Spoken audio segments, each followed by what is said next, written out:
website at help.senate.gov. And if you are in need of accommodations, including closed captioning, you can reach out to the committee or to the Office of Congressional Accessibility Services.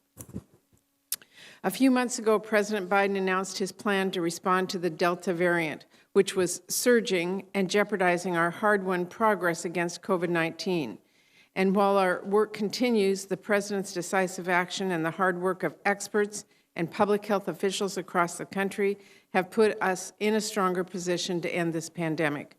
Right now, cases, hospitalizations, and deaths are once again trending down, and the vaccination rate is continuing to go up.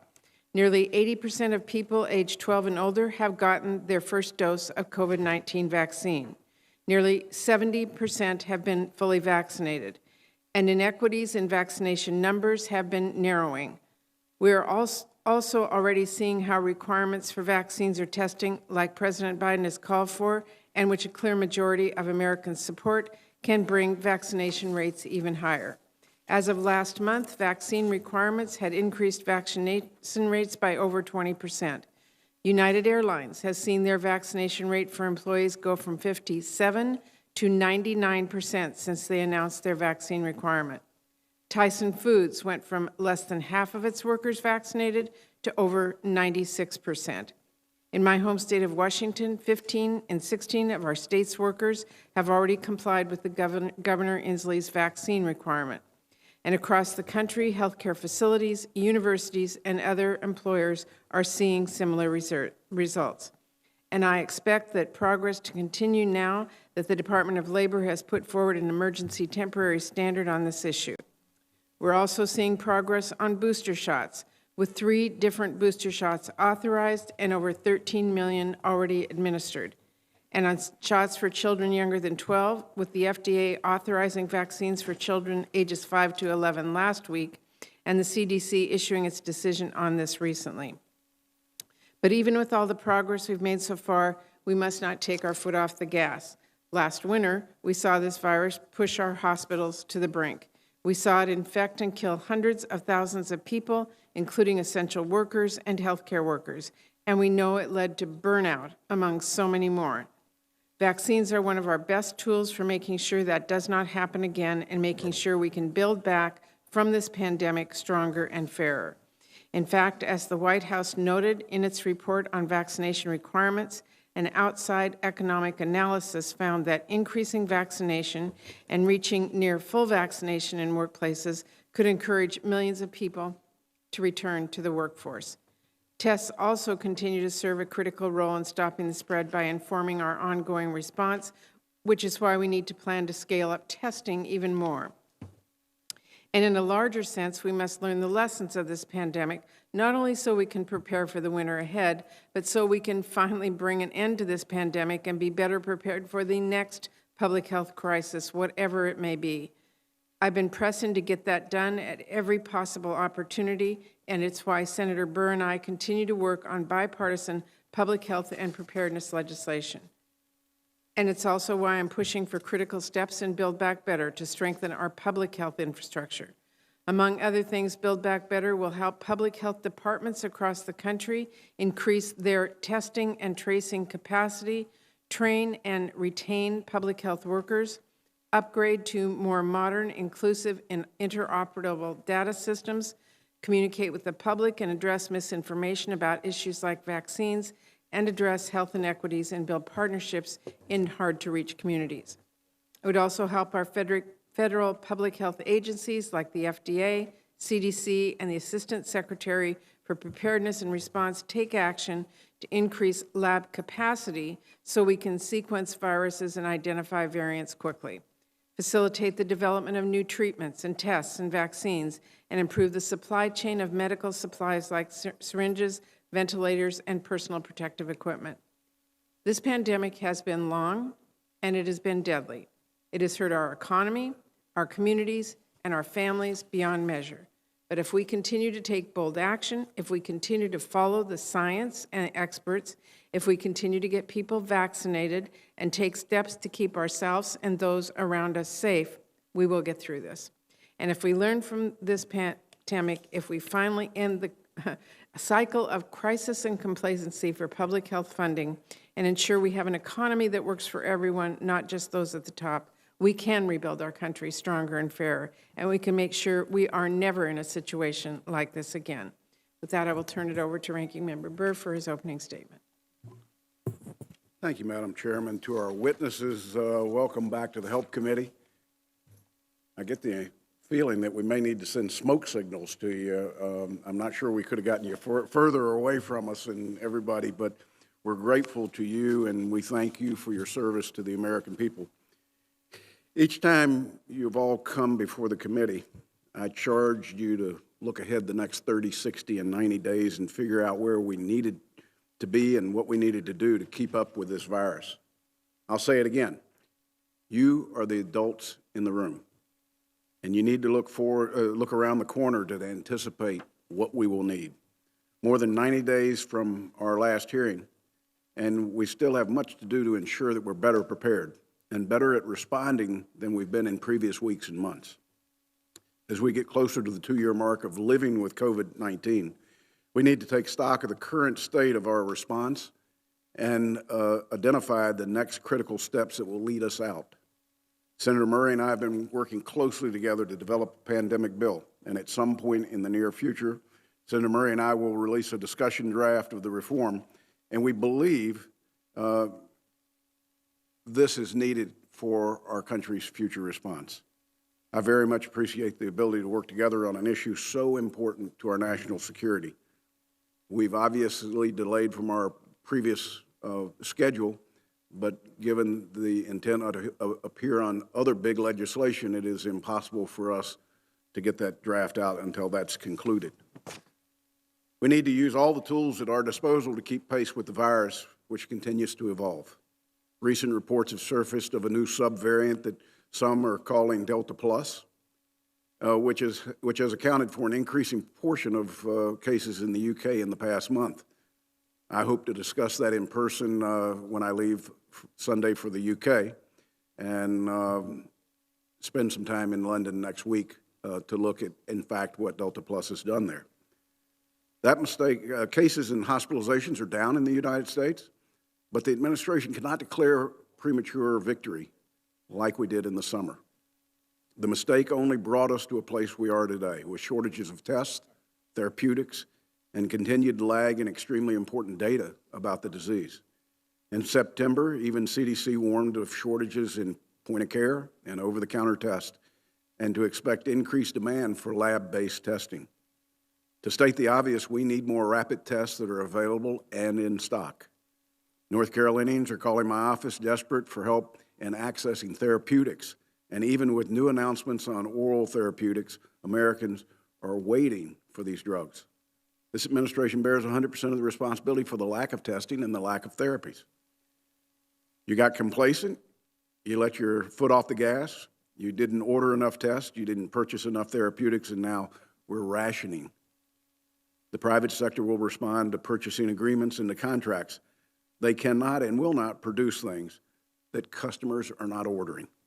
Congress has given billions of dollars and billions more of dollars. We've demonstrated bipartisan commitment to giving you the cover to purchase vaccines, tests, therapeutics, even if we don't use them.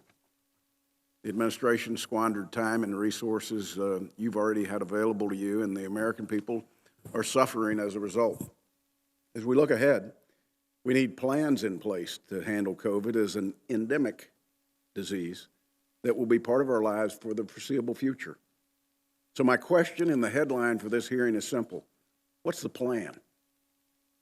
We need to take stock of lessons learned to strengthen our ability to be ready for the next threat that we may face, but also learn from successful approaches and put those into everyday practice. We need to identify information gaps and map out how we're going to address them so that we can make the best decisions based on sound science and sound data. Most importantly, we need strong leadership. We need a nominee for the FDA Commissioner, and this administration cannot drag its feet on a new leader at the NIH.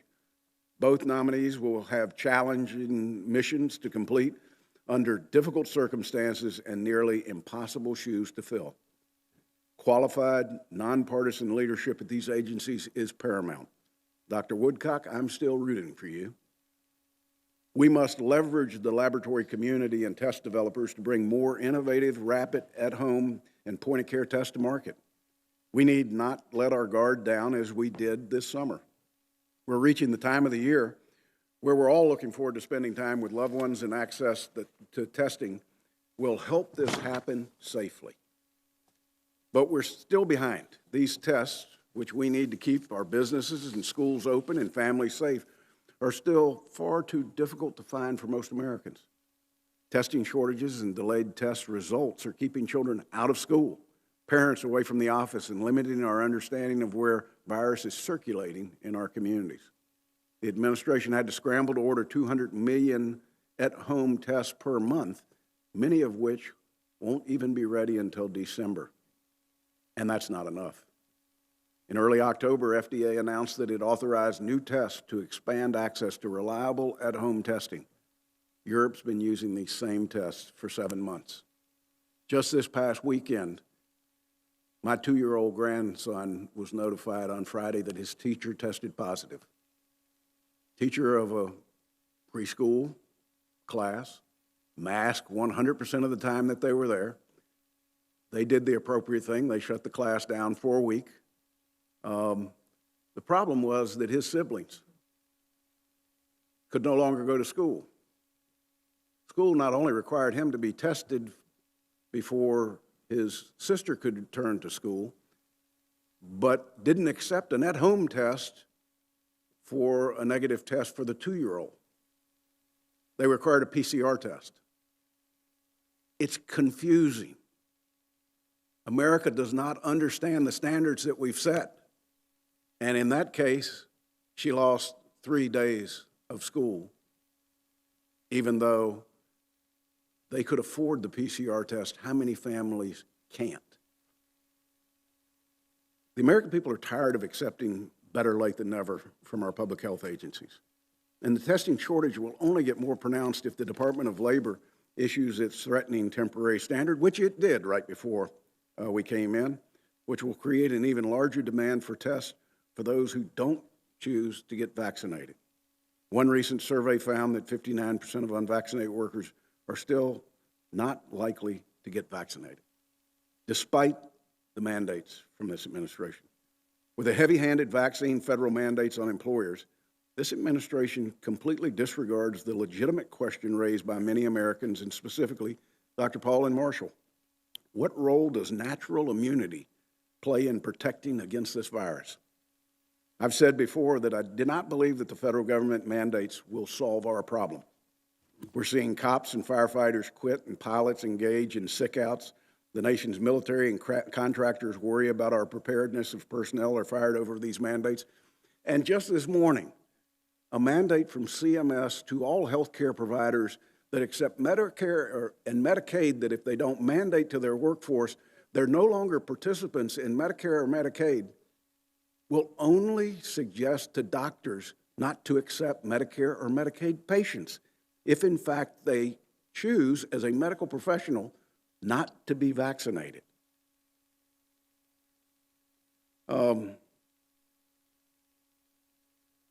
So there likely will be controversies over whether to require the vaccine for children, when even your own experts raise great concerns about mandating children get vaccines. I urge all of you, back away from mandates, and instead use your platforms to educate, encourage, inform. Don't be divisive. While more therapeutics and more tests are the tools that we need to manage the constant demands of the virus, we also need better information to make the best decisions. We need real-time data to understand and get ahead of COVID today, and to detect the next emerging infectious disease or public health threat in the future. So far, Congress has dedicated $1.1 billion to improve our public health data sharing and turn it into an actionable information through our surveillance system. But we still do not have the up-to-date and actionable data we need to answer some of the most common questions from the American people. Effective communication of information and data is the best way for the public health officials to win back the trust of the American people. And it's clear to me that the CDC has lost the trust of the American people. Show Americans the evidence for why the tough choices are the right ones. And don't just expect that compliance gets you there. Use the best information available at the time, even if it isn't perfect, and update action as the information evolves. This is a particular challenge for what is supposed to be our leading public health agency, the CDC, an agency that I have watched agonize over having perfect, clean data to make decisions for Americans. By the time we get their data, it's too late. We still don't have the answers to basic questions. We need real, usable information about masks. How well do different types of masks work? When should we use them? The CDC continues to change its posture on the collection of information on breakthrough cases. How many breakthrough cases result in hospitalization? How many do not? CDC is not in a place where the nation looks for real-time data, and we need to change that. The CDC is too focused on writing academic papers about something that happened weeks or months ago. When Americans want real data, they're forced to look elsewhere, like Johns Hopkins University or HHS Protect. I worry the new approach to HHS Protect will not be able to overcome the complacent academic culture of CDC without serious reforms, so I'll be watching very carefully. We must all come to terms with the reality the virus is here to stay. It's vital that the four of you sitting here today take the initiative to lead, empower Americans with data, tools, and clear and actionable guidance needed to get back to normal. The more people that get vaccinated to protect against COVID, the better. The more tests available to Americans to detect and diagnose COVID, the better. The more therapeutics we have to rapidly treat COVID, the better. The more we can continue to learn from this experience, the better prepared we will be. I thank the chair. Thank you, Senator Burr. I will now introduce today's witnesses. Again, thank you for joining us today. Dr. Rochelle Walensky is the Director of the Centers for Disease Control and Prevention and the Administrator of the Agency for Toxic Substances and Disease Registry. Dr. Anthony Fauci is the Director of the National Institute of Allergy and Infectious Diseases and the Chief Medical Advisor on President Biden's COVID-19 response team. Dr. Janet Woodcock is the Acting Commissioner of the Food and Drug Administration, and Donald Connell is the Assistant Secretary for Preparedness and Response. Dr. Walensky, Director Fauci, Acting Commissioner Woodcock, and Assistant Secretary O'Connell, thank you all for joining us once again. We look forward to your testimony. And Dr. Walensky, we will begin with you.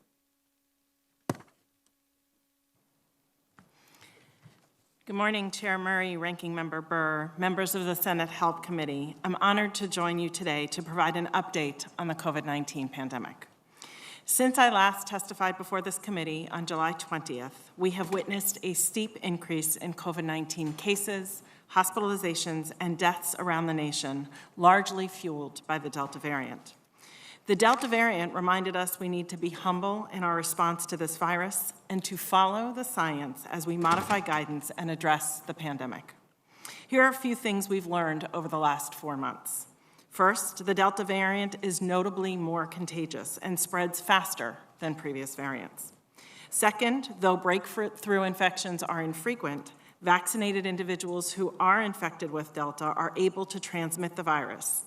And third, while we have seen waning vaccine-induced immunity in certain populations, leading us to recommend the rollout of booster shots, COVID-19 vaccines are still highly effective and provide strong protection, particularly against severe disease, hospitalization, and death.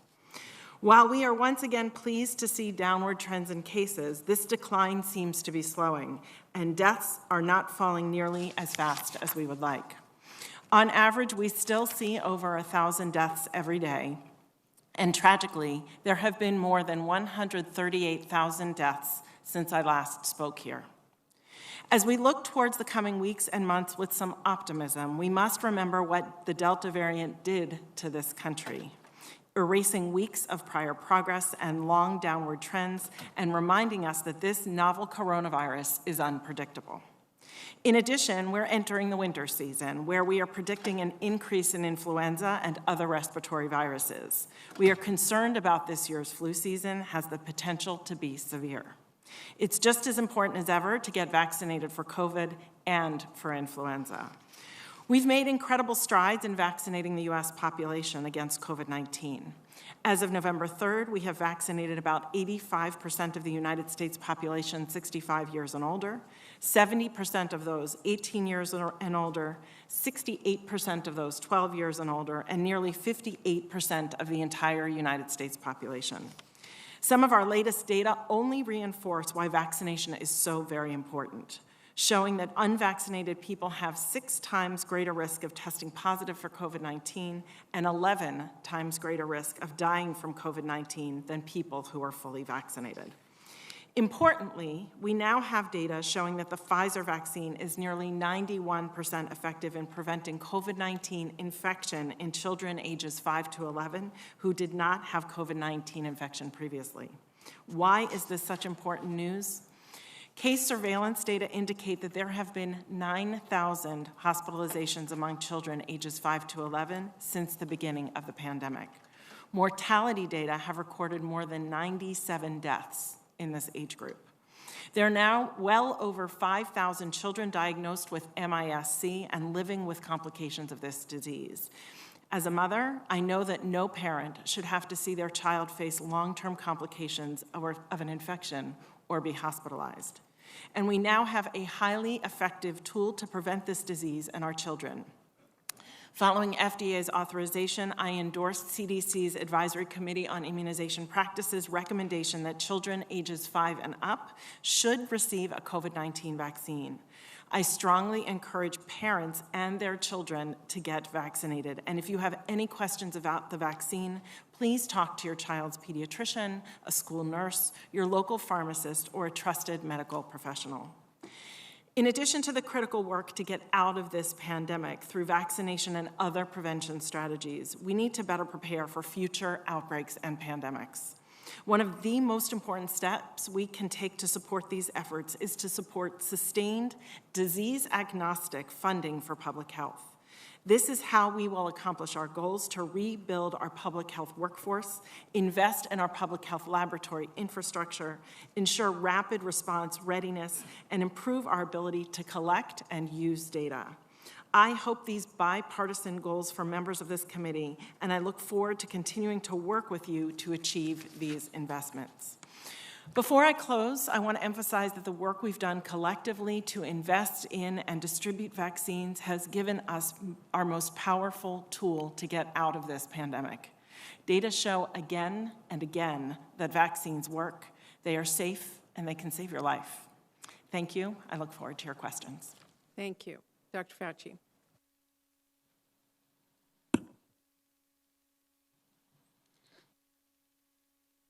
This doesn't seem to work. It works. We can hear you.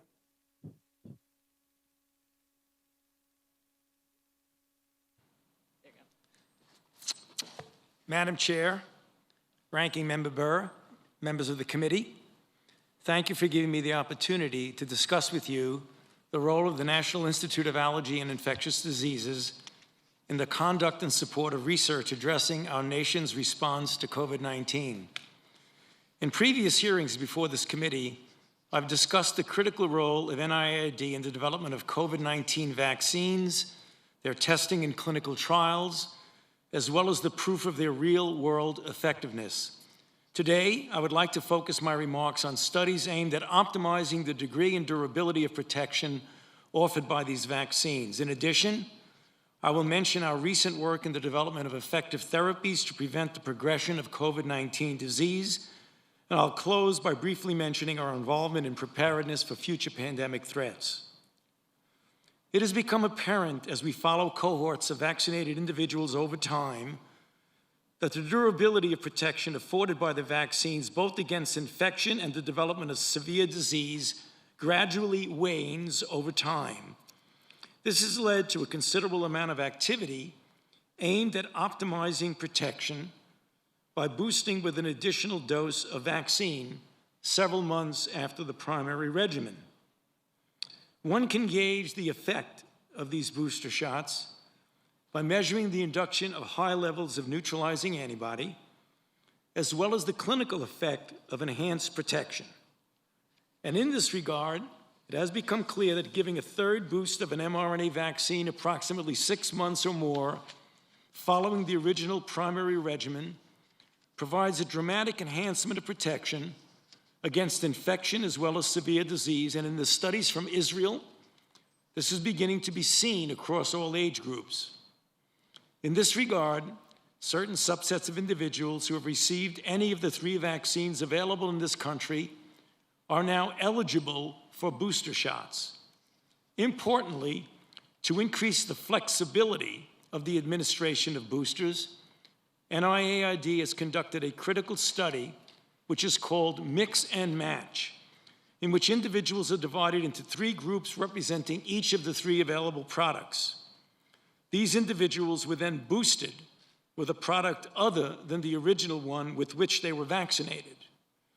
Data clearly indicated that boosting with a different product than the original was both safe and indeed induced a robust immune response. Thus, although we recommend that people boost with the original product of their vaccination, this study adds a degree of flexibility by allowing a choice of booster shots if it is difficult, for one reason or another, to receive the original product. Let me now move on to a brief discussion of the NIAID research approach to therapeutics, particularly in the context of treating an individual early in the course of infection to prevent progression to severe disease. The NIAID has initiated a program called the Antiviral Program for Pandemics, which is aimed at catalyzing the development of new medications to combat COVID-19 as well as to prepare for future pandemic threats. The program has 2 pillars. One takes existing drugs and accelerates their clinical testing and advanced development, and the other pursues the discovery of new molecules aimed at various vulnerable components of the SARS-CoV-2 replication cycle. One compound in particular, molnupiravir, developed by Merck and Ridgeback companies, has shown considerable promise in a recently conducted clinical trial in which the drug was administered early in the course of infection, and it decreased hospitalization and death by 50% in the treated individuals compared to the placebo group. I bring this to your attention because the very early work on this molecule was the result of NIH grant support to academic institutions for the fundamental basic research which led to the discovery and the development of this molecule. Finally, I would like to close by looking forward to how we might best enhance our preparedness for what will be the inevitable future pandemics. In this regard, the NIH has already initiated its plans for the rapid development and implementation of successful countermeasures against several prototype pathogen families of viruses that threaten the health and safety not only of our nation, but of the entire world. I look forward to describing these plans to you in more detail. Thank you for your attention, and I would be happy to answer your questions following the presentation. Thank you. Dr. Woodcock.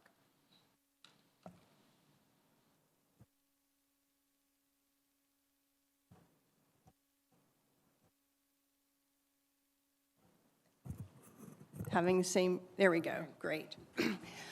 Good morning, Chair Murray, Ranking Member Burr, and members of the committee. Thanks for the opportunity to testify here today and for the continued bipartisan efforts of your committee to address the COVID-19 pandemic. FDA appreciates the productive discussions, and we look forward to continuing our partnership on these legislative efforts. FDA has achieved some of the most impressive scientific-based regulatory advances I've seen during my entire career at the agency during this pandemic, driven by our mission to protect the public health. I know the American public has been eager to hear about getting their children vaccinated, what they can do if they get sick with COVID-19, and how they can further protect themselves and their loved ones against the virus. Let me provide a brief update on the actions the agency has taken to protect public health in 3 key areas since I last testified before this committee. First, regarding vaccines, FDA has authorized 3 COVID-19 vaccines and approved 1 vaccine.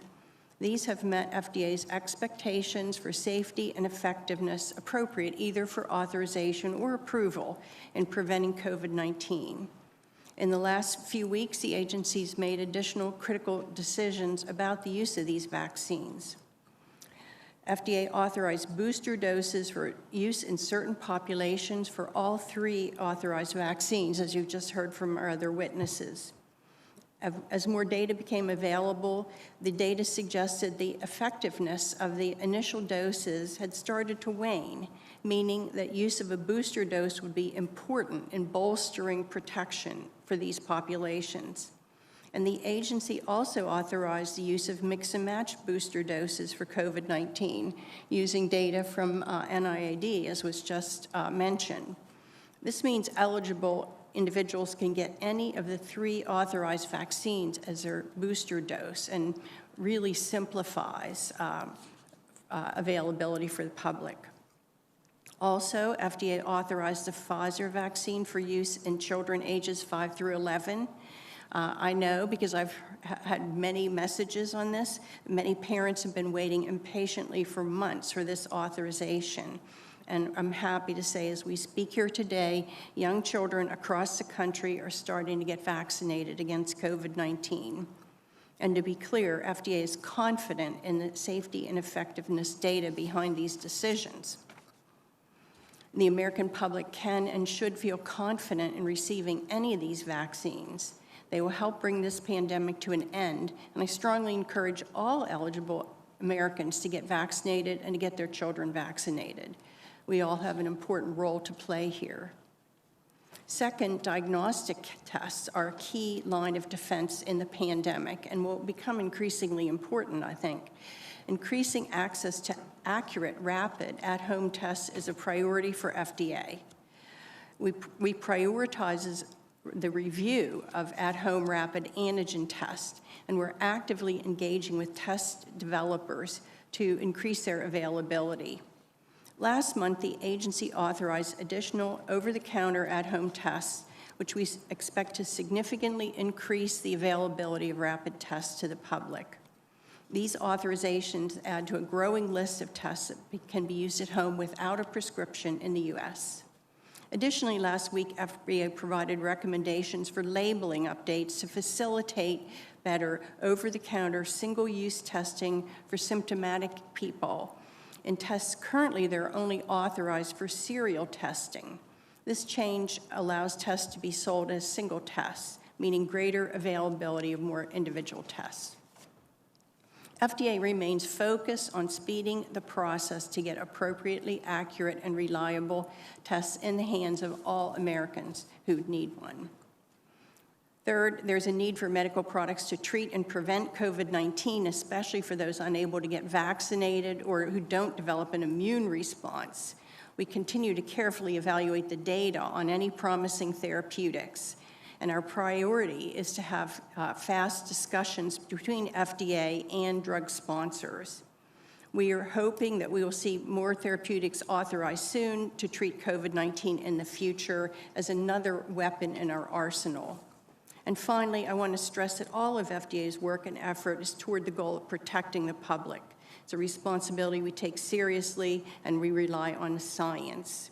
This is what allows us to expedite development and availability of medical products to address COVID-19. Thank you, and I look forward to your questions. Thank you. Assistant Secretary O'Connell.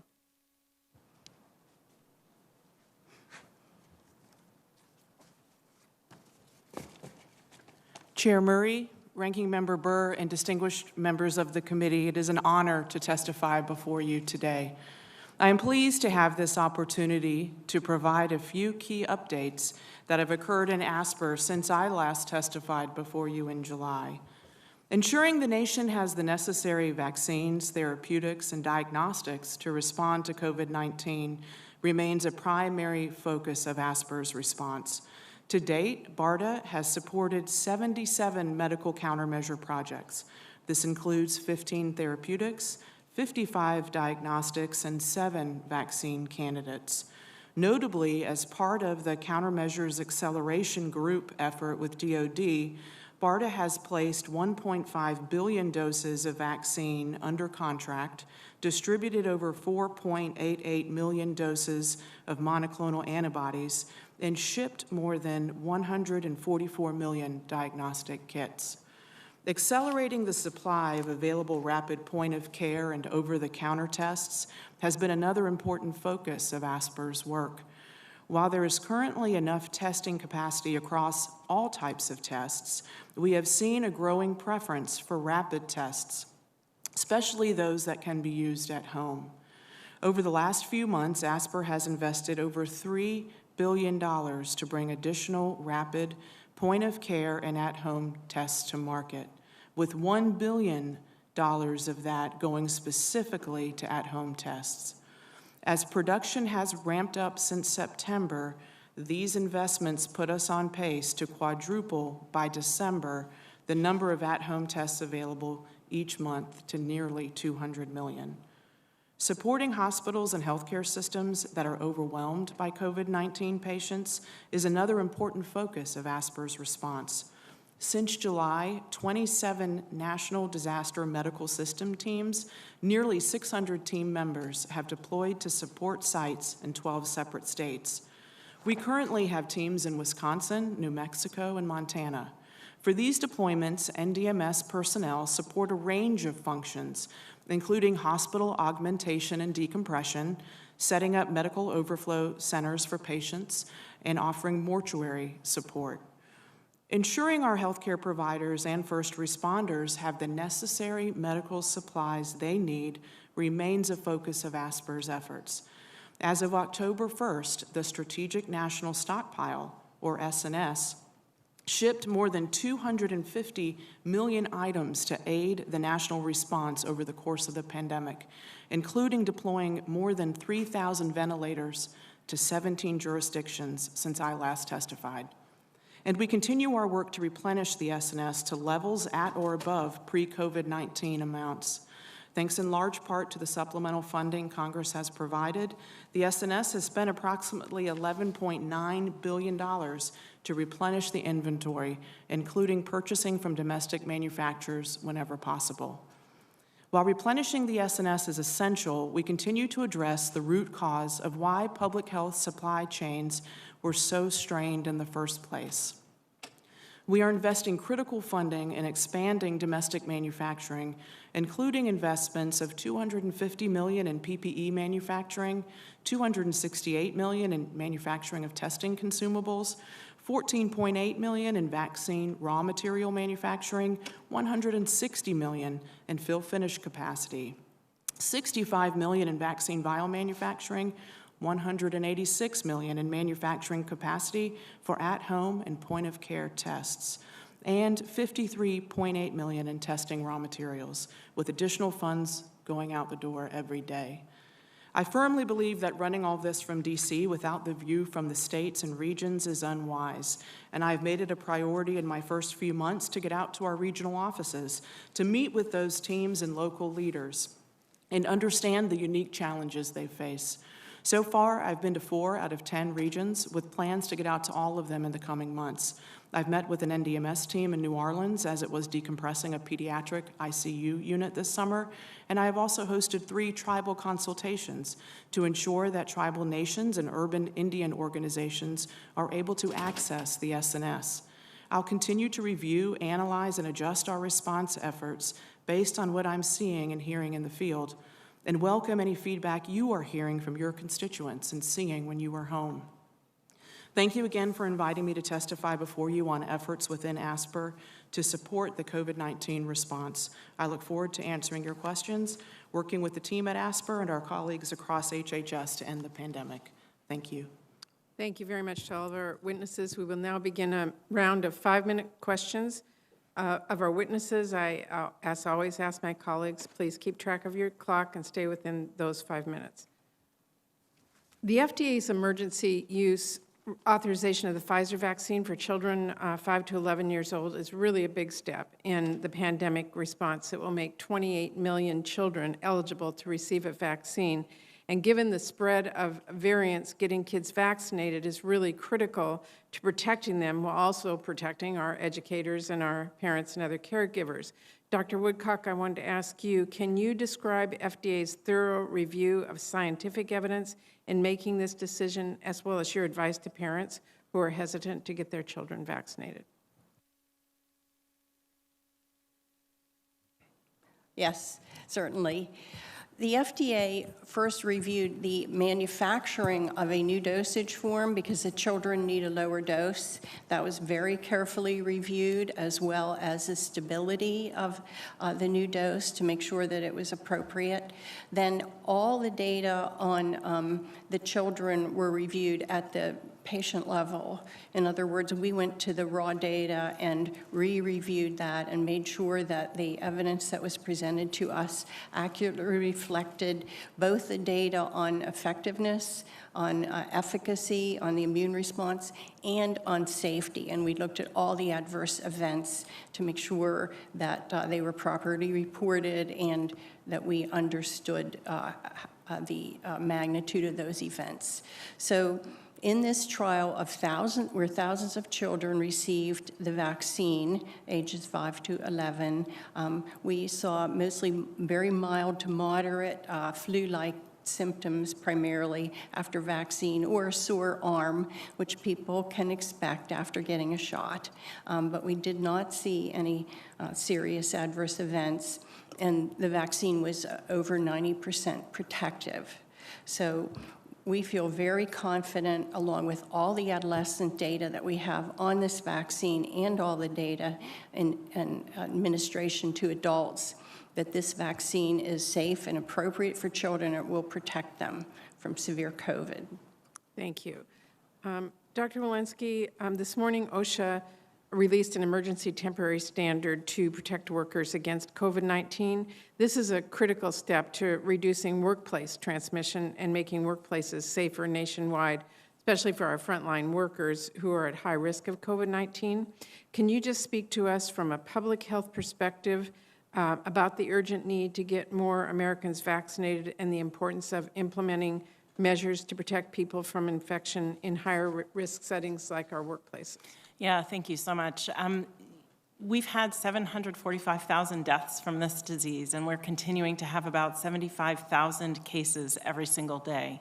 We know the most disruptive thing in a workforce is to have a COVID outbreak and to have workers in that workforce come down with COVID infection, severe disease, and in some cases, death. Vaccination, as we have seen, decreases your risk of infection by 6-fold, decreases your risk of hospitalization and death by 10-fold, even during this Delta surge. So there is absolutely a public health priority to get people vaccinated and to continue the important prevention and mitigation strategies, including masking, to keep them safe. Thank you. Thank you. This is a question for the whole panel, and I don't have much time left, but I would use my chair prerogative to ask all of you because it's an issue we are all concerned about. Senator Burr mentioned it, and that is the issue of testing. We know diagnostic testing is critical. But we've continued to experience critical challenges with testing, shortage of rapid tests, not enough locations to get tested, supply chain issues, and more. So I'd like to ask all of you quickly to respond. What is your agency doing to make sure our country is well equipped to handle current and future testing needs? And I will begin with Dr. Walensky. Yes, thank you so much. So we are working with states and jurisdictions to make sure we can provide technical assistance on how best to utilize these tests. This is important in the school districts as well. $10 billion in school districts to utilize testing. We provide technical assistance as to how to utilize it and peer-to-peer, school-to-school advice on how best to utilize the testing program, as well as the hiring of school nurses in order to use the testing program. Thank you. Dr. Woodcock? We have streamlined recently our standards and approach for over-the-counter tests. So we, as I said in my testimony, so that we hope they should get out more quickly. We prioritize testing where there's a public health need, which right now is the over-the-counter tests. And we also try to move very quickly those manufacturers that can make large supply of tests, because there is still an unmet need there. And so we think between that, we have authorized 11 over-the-counter tests and expect more to come. Between that and what ASPR is doing, that the supply should increase rapidly. Ms. O'Connell? Thank you, Chair Murray. We've invested $3 billion in the last 2 months on increasing production and supply of rapid point-of-care and at-home tests. $1 billion of that focused exclusively on at-home tests. So we continue to try to get those out. We also, through HRSA, started a pilot program which would provide free at-home tests through their federally qualified health centers. So for those families that aren't able to afford the tests in the pharmacies, this would allow free access. Dr. Fauci? Yes, thank you, Madam Chair. The NIH is prioritizing the development of affordable at-home tests through a program called the Independent Test Assessment Program, or ITAP, which we will provide reliable, independent laboratory and clinical tests to the FDA for the manufacturers so that they can scale up quickly. And if the tests meet the FDA's performance and quality standards, the FDA hopefully will then give an emergency use authorization. So we're providing data for the companies to be able to expedite the availability of tests that are rapid, efficient, and point of care. Thank you. Senator Burr. Thank you, Chairman.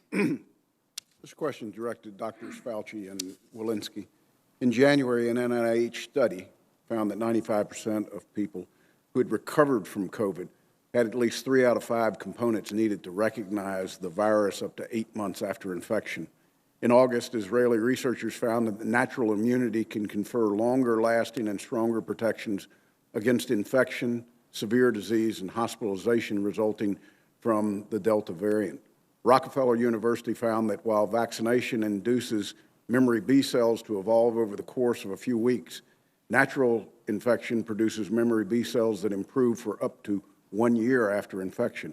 This is likely because remnants of the virus remain in the body for longer than a vaccine would, which gives the body more time to adapt to it.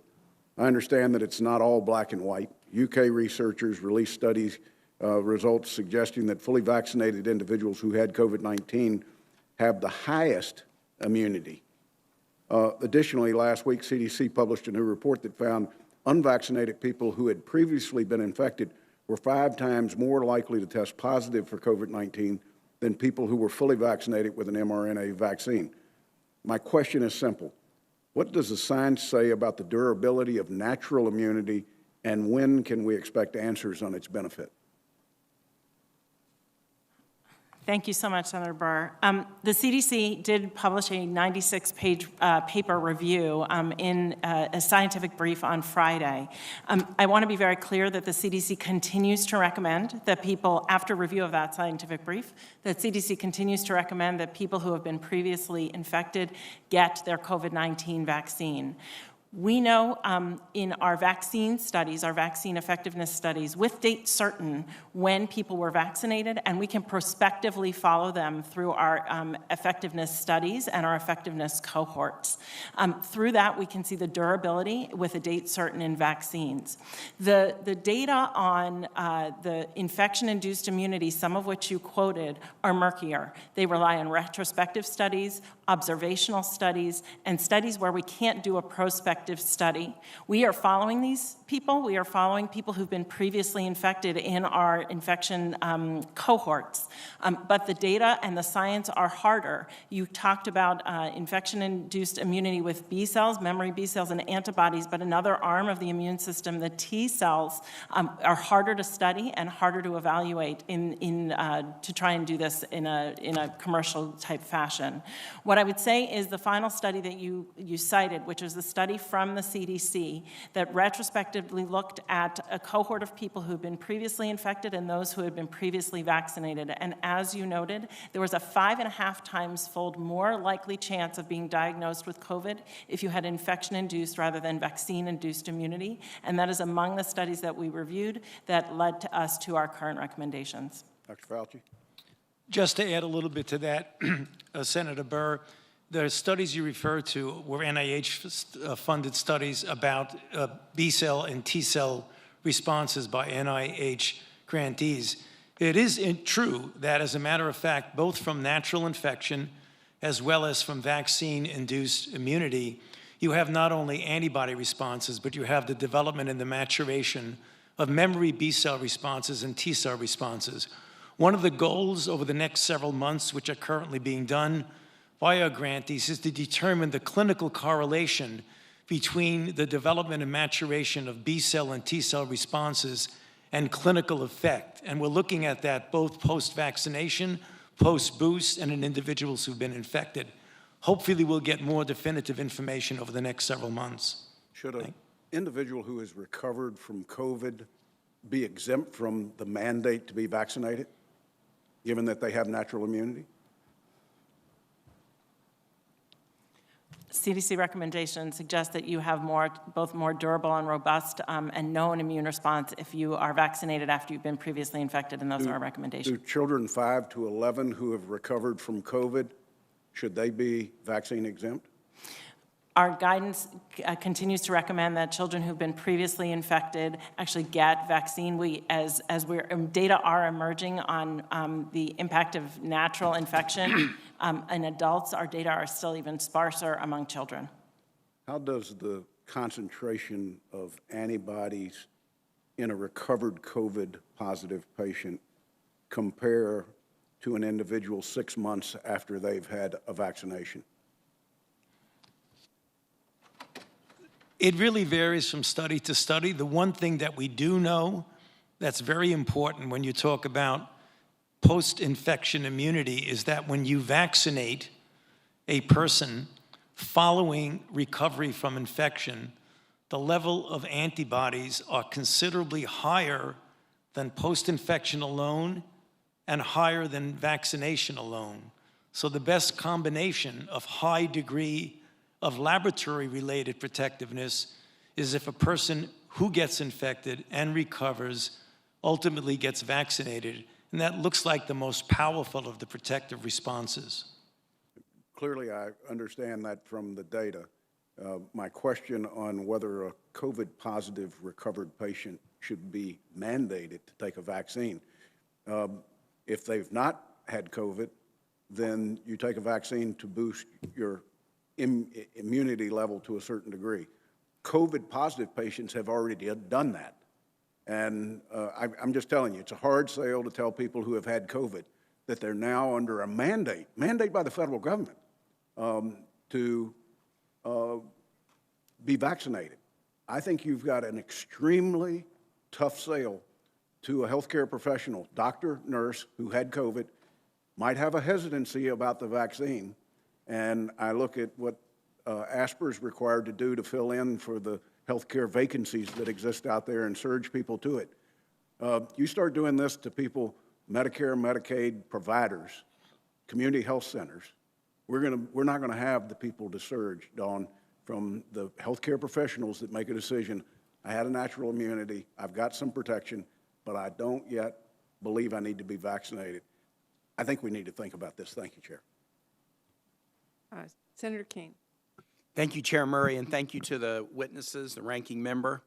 I'm going to ask about two topics, supporting the mental health of our frontline healthcare workers that has been such a challenge in this time, and long COVID. So to Dr. Walensky, I'll address you first. We've talked about this before. The pandemic has taken a huge toll on frontline healthcare workers. This committee has come together in a bipartisan way to help pass the Lorna Breen Healthcare Provider Protection Act. Passed the Senate in August, and it's actually being marked up in the House today, the Health Subcommittee. I'm happy about that. We're proud to have worked together with folks in this body to get $140 million of funding for this initiative in the American Rescue Plan. Dr. Walensky, we worked closely with Dr. Breen's family for over a year to build support for the work, introduce the legislation, get funding in the American Rescue Plan, and we're encouraged by progress that's being made on this bipartisan initiative. As the CDC works to implement this bill and use these funds to promote education and awareness campaigns, what can those of us who have worked on this bill, who care very much about this issue, do to help the CDC effectively communicate with our frontline healthcare workers that there are resources and help available for them? Thank you so much, Senator Kaine, and thank you so much for your leadership in this very much needed bill and these resources. First, let me just give you a sense of the scope of the challenges and the problems that we face. CDC published an MMWR several weeks ago, not just in healthcare, but also in our public health workforce. Half of the people surveyed had more than one mental health challenge in the year prior. A third reported depression, a third reported anxiety. 8% of our public health workforce reported suicidal ideation in the past year. When we talk about our healthcare workers, yes, we're hearing about our places that are stressed with COVID surges, but we're not hearing about our healthcare workers who are left after those surges, who are taking care of people where amputations are higher rates than we've ever had before, missed cancer diagnoses because of missed care. This is what is impacting our healthcare workers, and these resources are now, some of these resources are now with NIAID so that we can provide them for mental health, for resources for support, to research what it is that they need so that we can provide this healthcare workforce as well as our public health workforce the resources that they desperately need. I'm very grateful. Thank you. Thank you. Dr. Fauci, on long COVID, I've had COVID and I'm still dealing with nerve tingling issues, 18 months after having had it. They're mild, thank goodness, but others who are dealing with long COVID effects, they aren't so mild. Fatigue, respiratory, cardiac, other issues. What updates can you provide about NIH research on efforts to better understand the symptoms of long COVID and how to expand treatment options for patients who have this condition? Yes, thank you very much for that question, Senator. This is a very important problem which we take very seriously at NIH. Since our last hearing, when you also brought up that very important question, we have now in full implementation of a program called RECOVER program, which is about a $1.5 billion program looking at the formation of large cohorts of individuals to be able to study them from the standpoint of the incidence, the prevalence, and importantly, what the pathogenic mechanisms of symptoms such as your tingling, but even as you mentioned correctly, so many people have much more severe in the sense of almost incapacitating fatigue, sleep abnormalities, a variety of other things. There's 3 components to the program that we've just recently awarded. One is a significant amount of resources to the NYU Langone Center in New York, which takes the scientific lead for the program. The data collection will be led by Massachusetts General Hospital and Harvard Medical School, and the repository for specimens will be led by Mayo Clinic. Since we last spoke, all 3 of those have now become operable, and hopefully the next time we speak in a situation like this, I'll be able to give you some scientific data that resulted from those studies. Thank you. Thank you very much for that answer. I yield back, Chair Murray. Senator Paul. Dr. Fauci, I don't expect you today to admit that you approved of NIH funding for gain-of-function research in Wuhan, but your repeated denials have worn thin, and a majority of Americans, frankly, don't believe you. Even the NIH now admits that EcoHealth Alliance did perform experiments in Wuhan that created viruses not found in nature that actually did gain in lethality. The facts are clear. The NIH did fund gain-of-function research in Wuhan, despite your protestations. You can deny it all you want, but even the Chinese authors of the paper, in their paper, admit that viruses not found in nature were created, and yes, they gained in infectivity. Your persistent denials, though, are not simply a stain on your reputation, but are a clear and present danger to the country and to the world.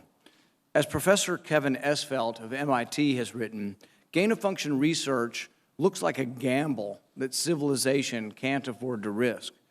And yet here we are again with you steadfast in your denials. Why does it matter? Because gain-of-function research with laboratory-created viruses not found in nature could cause a pandemic even worse the next time.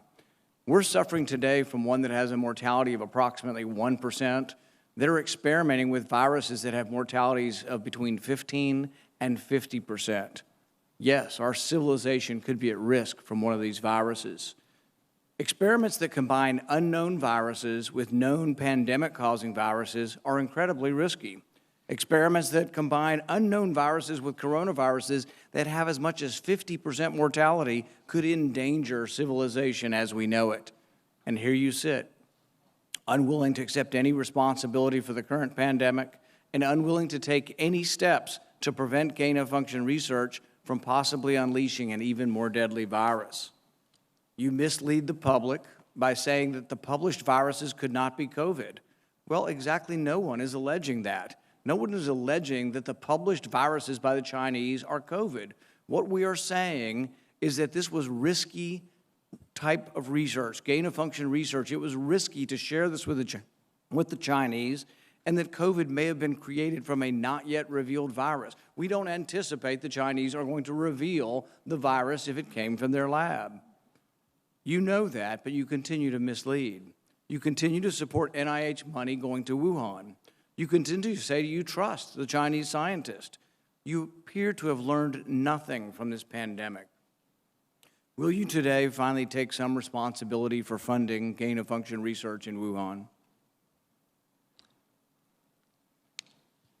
Senator, with all due respect, I disagree with so many of the things that you've said. First of all, gain of function is a very nebulous term.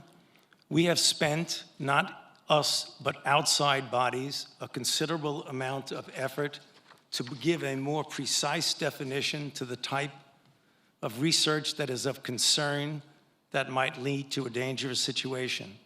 You are aware of that. That is called P3CO. We're aware that you deleted gain-of-function from the NIH website. Well, I can get back to that in a moment if we have time, but let's get back to the operating framework and guide rails of which we operate under. And you have ignored them. The guidelines are very, very clear that you have to be dealing with a pathogen that clearly is shown and very likely to be highly transmissible in an uncontrollable way in humans and to have a high degree of morbidity and mortality, and that you do experiments to enhance that, hence the word EPPP, enhanced pathogens of potential. So when EcoHealth Alliance took the virus, SHC014, and combined it with WIV1 and caused a recombinant virus that doesn't exist in nature, and it made mice sicker, mice that had humanized cells, you're saying that that's not gain-of-function research? According to the framework and guidelines. So what you're doing is defining away gain-of-function. No. You're simply saying it doesn't exist because you changed the definition on the NIH website. This is terrible, and you're completely trying to escape the idea that we should do something about trying to prevent a pandemic from leaking from a lab. The preponderance of evidence now points towards this coming from the lab, and what you've done is change the definition on your website to try to cover your ass, basically. That's what you've done. You've changed the website to try to have a new definition that doesn't include the risky research that's going on. Until you admit that it's risky, we're not going to get anywhere. You have to admit that this research was risky. The NIH has now rebuked them. Your own agency has rebuked them.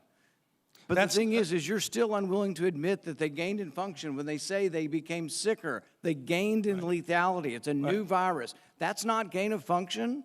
According to the definition that is currently operable, you know, Senator, let's make it clear for the people who are listening.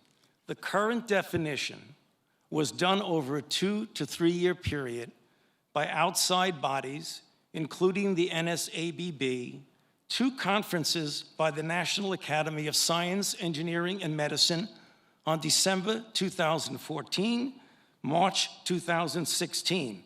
We commissioned external risk-benefit assessment, and then on January of 2017, the Office of Science and Technology Policy of the White House issued the current policy. And coincidentally, I have not the changed definition any appeared definition. on the same day the NIH said that, yes, there was a gain of function in Wuhan, the same day the definition appeared, the new definition, to try to define away what's going on in Wuhan. Until you accept it, until you accept responsibility, we're not going to get anywhere close to trying to prevent another lab leak of this dangerous sort of experiment. You won't admit that it's dangerous, and for that lack of judgment, I think it's time that you resign. Thank you, Senator Paul, and I would like to give the time to Dr. Fauci. Yeah, well, there were so many things that are egregious misrepresentation here, Madam Chair, that I don't think I'd be able to refute all of them, but just a couple of them for the listeners to hear for. You have said that I am unwilling to take any responsibility for the current pandemic. I have no responsibility for the current pandemic. The current pandemic, okay? Number two, you said the overwhelming amount of evidence indicates that's a lab leak. I believe most card-carrying viral phylogenists and molecular virologists would disagree with you that is much more likely, even though we leave open all possibilities, it's much more likely that this was a natural occurrence. Third, you say We've tested 80,000 animals and Third, you made a statement just a moment ago that's completely incorrect, where you say we continue to support research at the Wuhan Institute of Virology. you approved it in which is August of last completely- year. No, your statement says, quote, I wrote it down as you were writing, you continue to support research at the Wuhan Institute of Virology. You were in committee a month ago and Which said is you still trust the completely- Chinese scientists and you still support the research over there. You said it a month ago in Senator committee. Paul, I have allowed Dr. Fauci to respond. You've had your time. I'm going to give him He's one going to be more minute. dishonest. He ought to be challenged. Senator Paul, we will allow Dr. Fauci to respond after you've given accusations like that. Dr. Fauci. Well, I don't have any more to say except to say that, as usual, and I have a great deal of respect for this body of the Senate, and it makes me very uncomfortable to have to say something, but he is egregiously incorrect in what he says. Thank you. History will figure that out on its own. So we will turn to Senator Hassan. Thank you. Thank you, Madam Chair and Ranking Member Burr. I want to thank all the witnesses, too, for being here today and for your work. I want to start with a question to Assistant Secretary O'Connell. Last month, I sent a letter to Health and Human Services Secretary Becerra highlighting the difficulty that some Granite Staters have faced in accessing COVID-19 rapid tests and urging the Secretary to take action. These tests are essential tools to help ensure that people can stay safe, kids can stay in school, and we can keep our economy open. So, Assistant Secretary O'Connell, what will the department do to address the issues raised by my constituents in New Hampshire about access to COVID-19 rapid tests? Senator Hassan, thank you so much for the question, and of course, thank you for the letter.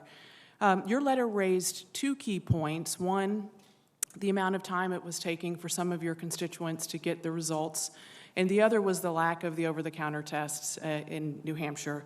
So we responded to both. The ASPR testing team reached out to the state health official to understand the delay and learned that the average turnaround time right now is about 1.1 days, though it sounds like your constituents had some different experiences. We'll continue to watch that. The second issue was about the lack of over-the-counter tests. The team reached out to Abbott, and they have now secured the 60,000 tests that New Hampshire has ordered. They will come in 10,000 increments for 6 weeks, so you should have 60,000 tests in New Hampshire by Christmas.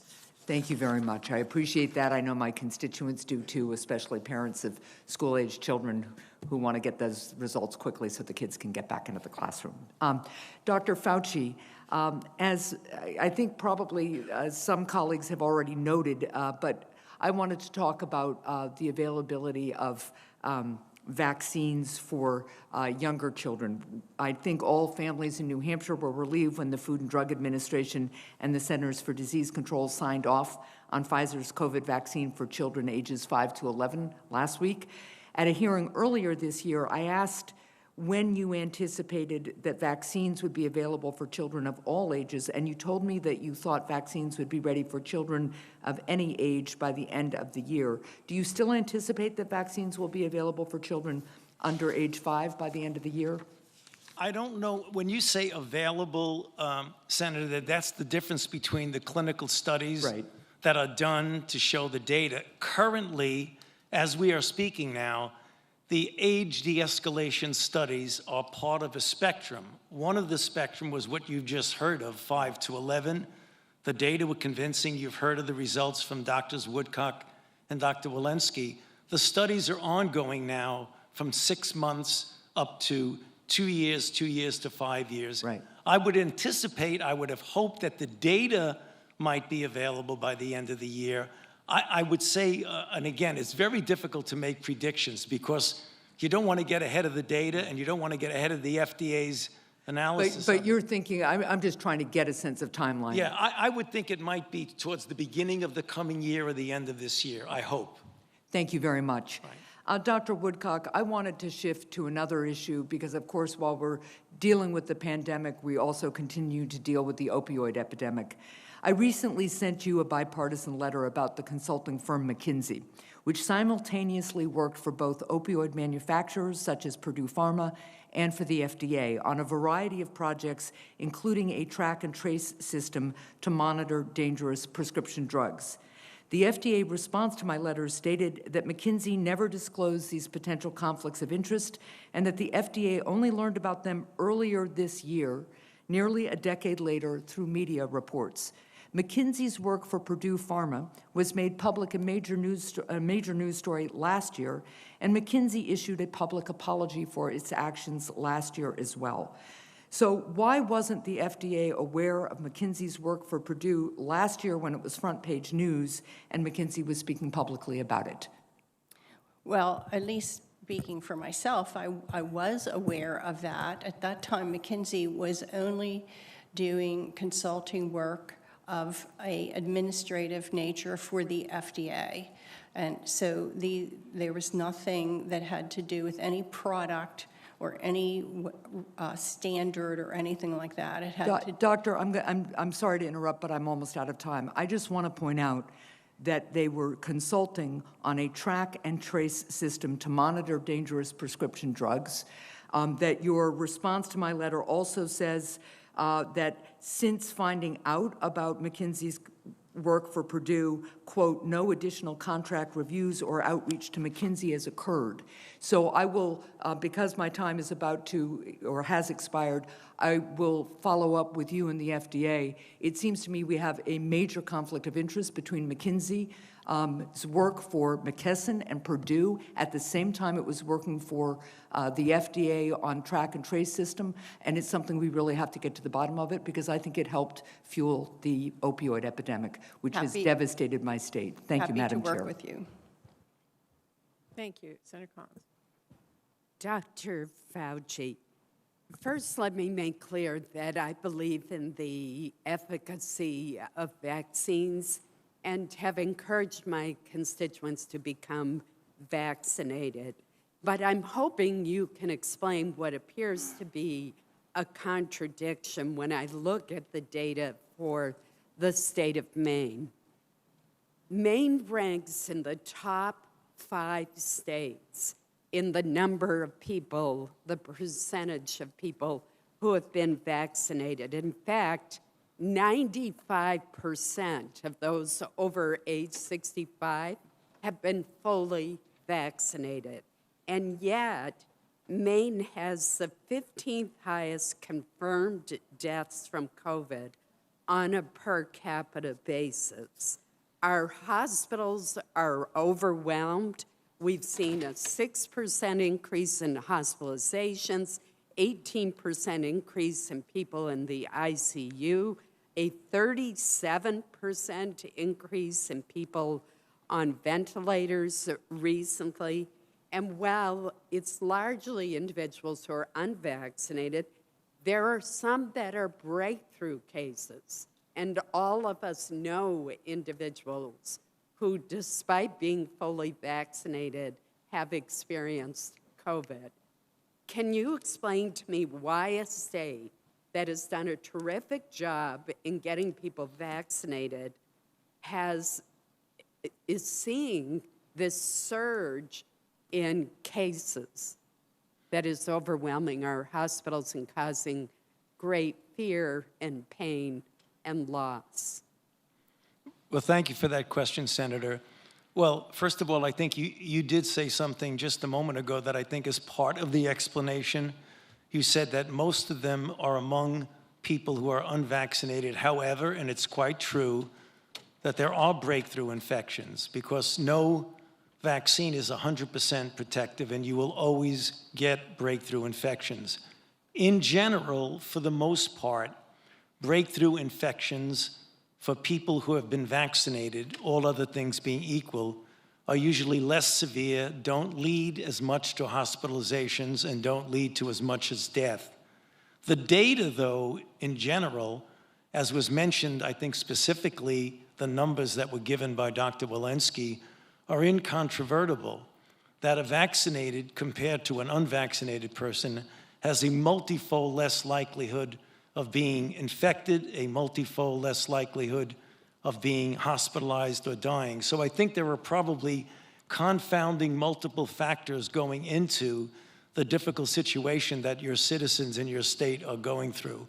But there's no doubt that the vaccines clearly much, much better in the sense of protecting you from infection, hospitalizations, or death compared to the unvaccinated. Dr. Walensky, parents, teachers, and pediatricians have all talked to me about the learning loss, the emotional and behavioral health problems that have occurred among children due to their not being in school. And in contrast to the quarantining option, the test-to-stay approach allows asymptomatic students who test negative for COVID to remain in school rather than quarantining after another student or staff member has tested positive for the virus. A Lancet study shows that case rates were not significantly higher at schools that use the test and stay approach versus schools that require students to miss school and quarantine at home. And indeed, your home state of Massachusetts has adopted a test-to-stay strategy.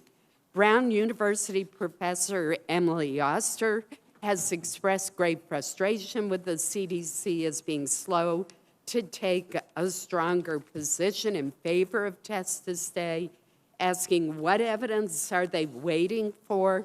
She says school quarantine should end and be replaced with test-to-stay or nothing. Another public health expert says simply it's madness to quarantine school children.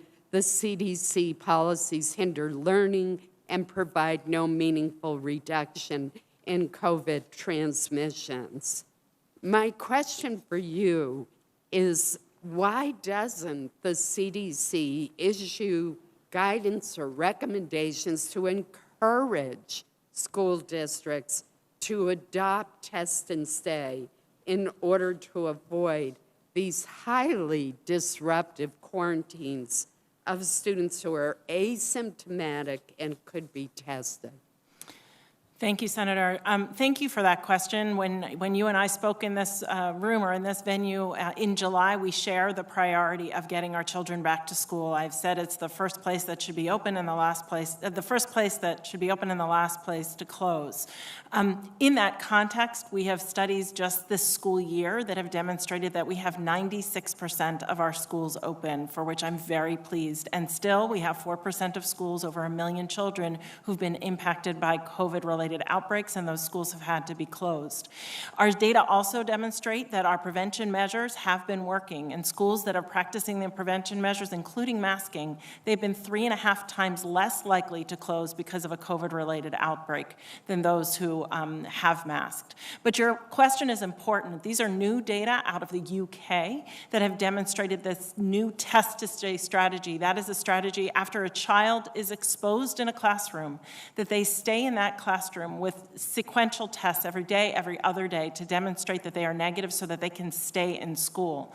We have updated our frequently asked questions that this is a promising practice, and we're actually working with local jurisdictions now to demonstrate the domestic data here in the United States that this practice works, it's safe, it's effective, it gets our children back to school. And importantly, we recognize that jurisdictions are actually doing this, and other jurisdictions may want to. And in that context, we're doing peer-to-peer matching of schools that are interested in doing the test to stay practice and having them talk to schools that are also doing it so they can use the implementation strategies that a school has already used. So we're actively studying this so that we can provide the data on it working, and we're actively encouraging it as a promising practice. Thank you. Thank you. Thank you. Senator Smith. Thank you, Madam Chair and Ranking Member Burr, and thank you so much to our panelists for being with us today. So I just want to start by highlighting that we have made major steps forward in getting Americans vaccinated. Vaccine requirements are working, I believe, to encourage people to get these highly effective vaccines. We're also seeing progress with children. It is great news and a big deal that children age 5 to 11 can now get their shots. So clearly we have more work to do. But this is progress. So I'd like to spend my time focusing on the trajectory of this pandemic and what normal is going to look like going forward. Starting out, it seems to me that people thought of COVID-19 as something like polio, for example, where we could develop a vaccine and then we could control or even potentially eradicate this disease. Now it seems that COVID-19 will be more like an influenza, an infection that will recur for the foreseeable future, though hopefully with less and less severity. So Dr. Fauci and Dr. Walensky, can you help us understand how we should be thinking about the path of this pandemic over the next couple of years? Dr. Fauci, understanding that we don't have crystal balls and this is an unpredictable virus, what do you think the next 6 months to 2 years are going to look like? And do you expect that COVID is going to become more endemic and less pandemic as we move forward? And what does this mean for how people are going to be living their lives? So let me just put a very brief perspective of it, Senator. When you think about pandemics, you're in the pandemic phase, and then you have a deceleration phase, then you have a control phase, then hopefully you'll have elimination, and maybe eradication. I think eradication is out. We've only eradicated one virus in history for humans, and that's smallpox. We've eliminated certain infections by very good vaccination programs, such as eliminating polio from the United States, eliminating measles, except for some pockets of under-vaccinated group. So what we're really talking about is control. And control has a wide bracket, pandemic phase, but it still is interfering with what we would like to get back to what we used to know as normal. What we hope to get it is at such a low level that even though it isn't completely eliminated, it doesn't have a major impact on public health or on the way we run our lives. We would hope that as we get people more vaccinated, not only in this country, but throughout the world, that the level of viral dynamics will be so low. I can't predict for you today when that will be, because as we see, we now have a situation, we're entering the winter. The good news is we're continuing to come down, and hopefully we'll go further and further down. But what happens globally will impact us. So if we get more people vaccinated globally, and more people vaccinated now, hopefully within a reasonable period of time, we will get to that point where it might occasionally be up and down in the background, but it won't dominate us the way it's doing right now. Thank you for that. I appreciate you bringing in the issue of global vaccination rates and how that affects our health here at home. And I hope, Madam Chair, that this is a topic that we can devote a little bit more time to in this committee, because I think it is very salient to our work to protect Americans. Dr. Walensky, let me turn to the question of data and metrics. You and I had a great discussion last week about what is the most useful data to track the course of this pandemic as it evolves, and how difficult it is for people to assess their own relative risk, especially now that we have a vaccine that provides such strong protection against serious disease. So, Dr. Walensky, in this phase of the pandemic, what are the best metrics for us to pay attention to? For example, should we be paying more or less attention to positivity rates, case rates, or should we be paying more attention to breakthrough infections that cause serious illness and hospitalization, more like we track influenza outbreaks, for example? Yeah, thank you for that question and for that conversation earlier this week. We've been thinking a lot about what an endemic phase looks like and with the data that we're needed to collect during that phase. Certainly right now we are collecting data on cases, hospitalizations, deaths. We know that not all of our case data is 100% because not every rapid test is being reported. And importantly, as we do with flu, we collect death data, we collect hospitalization data. We absolutely need to know how our healthcare systems are doing, and we absolutely need to know how deadly a flu season is. We also collect data on influenza-like illness, what is presenting, and we're currently collecting data now on COVID-like illness. So we are working towards those metrics of what we need. Some of them were already, in fact, all of them we're already collecting, and the question is, what are going to be our best metrics moving forward, and probably modeling it on flu. The other metric that I think is critically important is vaccination rates, and one thing that we haven't really touched on just in this conversation, but we are absolutely working on and doing much better is our race and ethnicity data, our equity data, because if we are not following how we are doing in these communities with racial and ethnic minorities, we are not going to understand the impact of this pandemic on all of the communities in this nation. We've actively worked on making sure that those are up to speed as well. Thank you. Well, thank you. Thank you very much. As we move forward, I think it is crucial that we are tracking the right metrics so that Americans have a useful understanding of relative risk and better understand the steps that they can take to limit their own risk, just as you say, including these vaccines that work, that are safe, and that save lives. Thank you. Thank you. Senator Braun. Thank you, Madam Chair. First question will be for Dr. Fauci. I was watching the interchange between you and Senator Paul. That is always entertaining. And I think what I'm interested in today, because it was back on May 26, we had a hearing.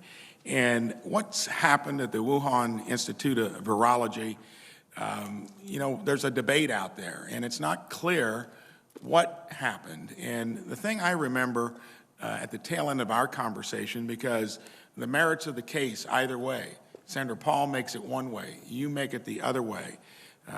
EcoHealth comes into play in terms of what happened there. Transparency, and you were on record as saying you like it, you love it, you believe in it. I pressed you that day, on something I'll get to in a moment, but what about releasing all the information that you do have under your control? Because I think as long as the American public can't see it, with all the mystery surrounding what happened in terms of its origin, and I think then you said, you could maybe suggest it to President Biden on declassifying information when it comes to the subject I'm going to get to in a moment.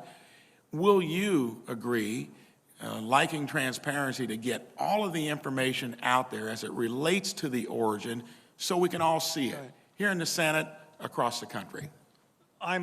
Thank you for that question, Senator. have always been, am now, and will always be very, very much for total transparency in everything we do.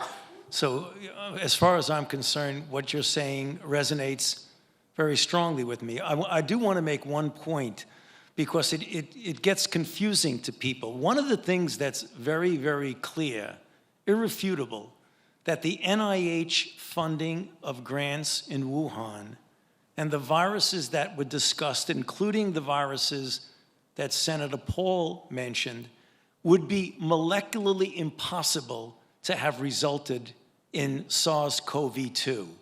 And that sometimes gets conflated when they talk about your funding research there, where people can argue about the definition of gain of function or not. I gave you the process whereby that definition was established. But what gets confused and conflated is that any of the card-carrying molecular virologists will tell you that notwithstanding the debates about definitions, the funding by the NIH of the grant and the viruses that were worked on could not possibly have turned into SARS-CoV-2 because they are evolutionarily so distant that nothing anybody could have done that.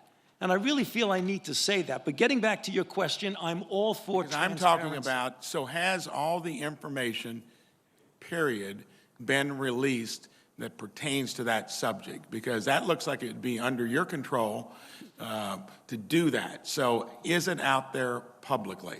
You know, I'm not sure exactly what you mean by all the information, but I can tell you anything that is under my control that is legally able to be released, I am all for 100% releasing. I promise you that. Well, we're going to make sure that all of that is out there, because one of the most difficult things about this whole navigation is that there are varying opinions. Not everybody is going to agree with you. We'd like to see it so we can sort through it where other experts look at it and the American public. Now, let's get back to the whole housing that we have within our own departments. Josh Hawley and I had a bill that passed by unanimous consent through the Senate to declassify that information. And again, you said you were for transparency. You were hesitant about that not being your bailiwick. Is that something you would want to go on record with to advise the president to get that declassified so that we can see it, the American public can see it? And that was discussed, and you thought you might be willing to do it back on May 26th. Do you want to publicly say, do it? So, Senator, to be quite honest with you, I don't really know when you say classified information. What information are you referring to? Because the NIH, the information that we involve with, is not classified at all. Now, this would be stuff that we hold within our intelligence departments. Senators have been able to look at it. It's not been released. Department of Homeland Security, that's not what you house within the NIH. And that is you being the main advisor to the president on this issue. Why wouldn't you say declassify it so we can look at it? Well, I would have to find out, Senator. I mean, when you're talking about classified information, that's certainly above anything that I do, because I want to reiterate for the record that the NIH does not do any classified anything. Everything we do all is 100 senators were for doing it. Many of us had the ability to look at it. You or others, Dr. Walensky, it may be a big deal to do it. Real quickly, thank you for those answers. I got a question about, and this is aimed at Dr. Walensky. What about the importance of therapeutics? And I asked you this back on May 26th. Where is that in the whole journey in terms of having another tool and prophylactics as well? Because there's a lot, all of us acknowledge that a vaccine was a miracle to get. You're seeing where you're running into some that simply won't get it. It's hard for me to imagine that you'll vaccine the rest of the world. When do you put the same amount of enthusiasm on the other two tripods of the stand to actually put every tool in the tool chest aimed at getting rid of this or at least treating it? Thank you, Senator. I'm absolutely for using therapeutics, but I think they should be used after we use vaccination, because vaccination, certainly we have seen that the therapeutics that are out there, the remdesivir, dexamethasone, the molnupiravir is a promising new therapeutic that Dr. Fauci just mentioned a few minutes ago. All of those would be after you're infected. They work to prevent severe disease and death. They're not foolproof. So certainly my first tool in the toolbox would be for vaccination. And then, of course, we would need testing, because most of these therapeutics actually work best after you have, especially the oral one, the molnupiravir, work best if you can give them early. So I do think we need as many tools in this toolbox as possible. I would also say that the best public health intervention here would be vaccines. And you've said that before, and thanks for Senator, you reiterating are it. over I your just time. ask you to put that same enthusiasm and speed behind the other things that might be out there to help us. Thank you. Thank you. I'm going to go vote as the senators know. A vote is open. The next two senators will be Senator Murphy and Senator Murkowski. I hope to be back by the end of that. Thank you very much, Madam Chair. Thank you to all of you for your service to this country during an incredibly trying time. I thought that Senator Collins' line of questioning deserved a follow-up. She asks a good question. She says we've got high vaccination rates in Maine, and so why do we still have so many deaths?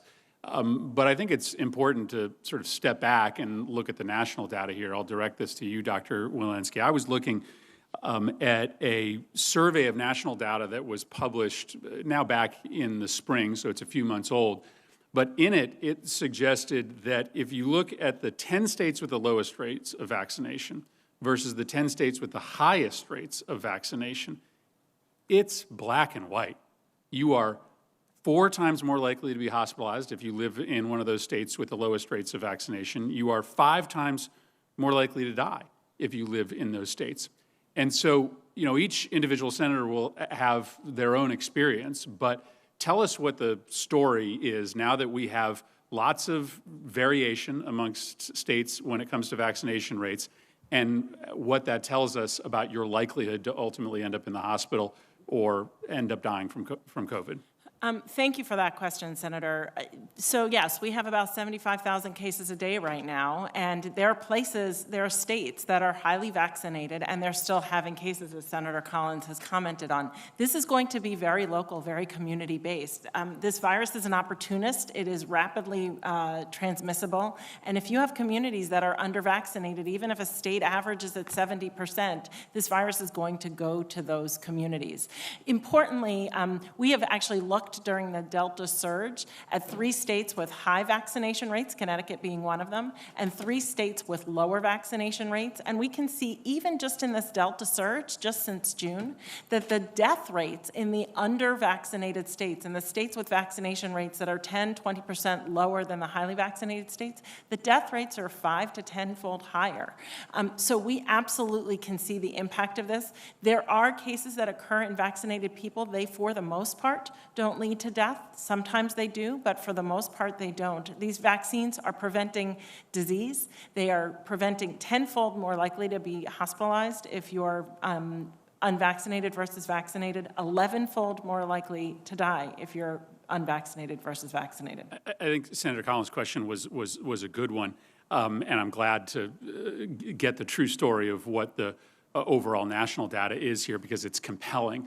But there are other senators who are deliberately trading in just dangerously false information. It's stunning that the misinformation about COVID is not just coming from purveyors of propaganda online. It is often coming from our colleagues here in the Senate. I was on the floor a few weeks ago listening to Senator Johnson, who suggested pretty sort of transparently that there was a correlation between those who got vaccinated and post-vaccination deaths, noting that 5,000 deaths that were reported on the adverse event system happened 1 or 2 or 3 days following a vaccination, suggesting that there was a correlation.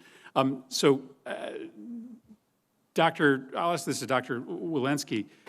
Is there any increased risk of death to individuals who get a vaccine? Is there any data to back up the claim that Senator Johnson was making, that there's some correlation between risk of death and vaccination? Isn't it exactly the opposite?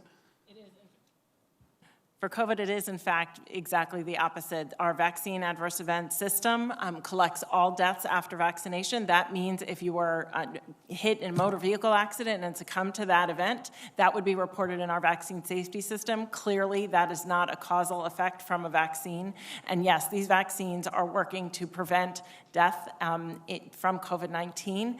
And what I would just say, when people ask me all the time what they can do, what Congress can do, what senators can do for us as a country, for me at the CDC, it is to encourage your constituents to get vaccinated. Thank you. One of the things I hope this committee will work on in the middle of this pandemic and following is health literacy, is helping Americans understand where good sources of medical information are and where the dark spots are, where you're listening to political actors who have their own agenda, not one based in science. And I think this is frankly a place where Republicans and Democrats can collaborate, because I think we have found a general lack of health literacy during this pandemic, but it was a problem that existed beforehand. And so while it pains me to know that some of our colleagues are the purveyors of this misinformation, it's a project that probably should be able to be bipartisan moving forward. I appreciate you all being here. Thank you, Mr. Chair. Senator Romney. Thank you, Mr. Chairman. Appreciate your service and the information you're providing this morning. Just following up on Senator Murphy's question, there is a perception that side effects, adverse effects from the vaccine are not being gathered, that they're not being made available to the public. Are the side effects and adverse effects, Dr. Walensky, being captured? Are they available to the public? Is there a place we can go to see what the likelihood is of various side effects based upon getting a vaccine? We have the most robust vaccine safety system than we have ever had in this country in the rollout of this vaccine. Our vaccine adverse events reporting system, as Senator Murphy just described, has over 600,000 reports publicly available. We have a new V-Safe system, which is developed specifically for the COVID-19 vaccine program. It uses a text message system, web surveys to get people to provide their symptoms after they've been vaccinated. It includes over 9.5 million people and over 12 million health surveys. We have a pregnancy registry where we survey pregnant women. We are getting their information during their vaccine, after their vaccine, in their first trimester. We call them in their second trimester, their third trimester, after their baby is born, and at 3 months. We've registered over 5,000 women in that, and we have over 24,000 who have been contacted. And we have a vaccine safety data link, which is a collaboration with our academic institutions, which includes over 7.5 million people who initiated vaccination. This is the most robust vaccine safety system that's ever been documented. And where might the public go to see what the probability is of various side effects or adverse effects from the vaccination? On our CDC website. Thank you. Appreciate that. Dr. Fauci, a number of us are concerned about mandates, obviously. The question, and I sent you a text just to prep you for the question, but the question in this regard is, if we do have a mandate, and I'm thinking now of the mandate for private companies, if we do have a mandate, will it save lives, and is there an estimate of the number of lives that might be saved by virtue of having our private companies that have over 100 employees, either having their employees receive a vaccination or get a weekly test? If that occurs, will it save lives, and do you have an estimate of the number of lives it might save? I have a very firm and confident answer to your first question, Senator, and I don't have one of your second, but let me just explain very briefly. We know that vaccines absolutely save lives, and we know that mandates work. If you look at, for example, the percentage of people in United Airlines or in the Houston Medical Association or in other organizations that have mandated, it works 99+%, for example, with United Airlines. So if you take the fact that mandates work and vaccines absolutely save lives, the answer to your question is yes, it does save lives. What that number is, you'd have to do modeling, Senator, that I don't have in front of me right now to determine when people get vaccinated in a certain area, what is the chance of their having gotten infected, and given their underlying condition, what's the chances of their having died or not? That information can likely be modeled, but I don't have that for you right now. Yeah, I would think that given the information you do have, if you extrapolate from the information you have as to where mandates have been imposed, such as United Airlines, and you apply it, you can calculate what the number of lives saved might be. I would think that would be helpful for me and for others who are concerned about mandates. We're also concerned about lives lost and protecting human life. We also had a question from Senator Kane about the long haulers, if you will, the long COVID. How serious are these long haul cases? And what proportion of those that have COVID, do you have a sense? Do we know the number? What proportion of those that have had COVID are subject to, if you will, serious long COVID conditions? A very good question, Senator, that we are now actually finding out more definitive data. There have been a number of published papers from different smaller cohorts. We're now putting a massive cohort study. And among the smaller cohorts, it ranges from 10 to up to 35% of people have varying degrees of prolonged symptomatology following the so-called resolution of the acute disease. Some of them can be relatively minor, but some of them can be incapacitating. For example, there are some individuals who have truly incapacitating fatigue, where they were pretty healthy, athletic, and then following COVID, they never get back to their baseline. There are sleep disturbances. There are a thing called brain fog, which can be very disturbing to people where they can't focus or concentrate. So the spectrum is wide. It can go from something that just is modestly bearable to something that incapacitates you. And that's the reason why we have this study right now looking at it. That's about a $1.5 billion investment to try and sort that out. I would just note, I know my time is up, but I would just note that it would be helpful for those of us that are concerned about our children or grandchildren to have a sense not just of the number of deaths associated with COVID in children, but also the number of long COVID cases, severe long COVID cases, because it would be my estimate that that probably substantially exceeds the number of deaths among young people. And that information, I think, would be helpful for parents and grandparents like myself. Thank you. Senator Hickenlooper.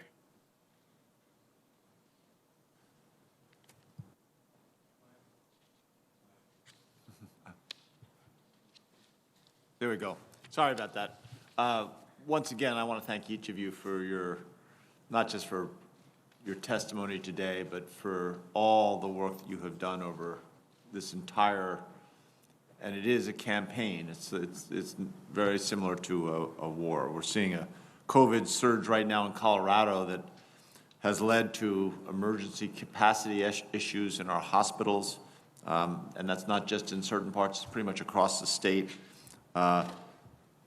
Just about 80% of those in the hospitals are unvaccinated. And Dr. Fauci, I guess my first question would be, in a state like Colorado where we have made real progress, I mean, great strides in vaccination rates, how should we be thinking about this recent surge? Just that it's still the tail of the unvaccinated? Yeah. That is not unexpected when you get into, for example, the situation where the weather starts to get colder and people do things more indoor.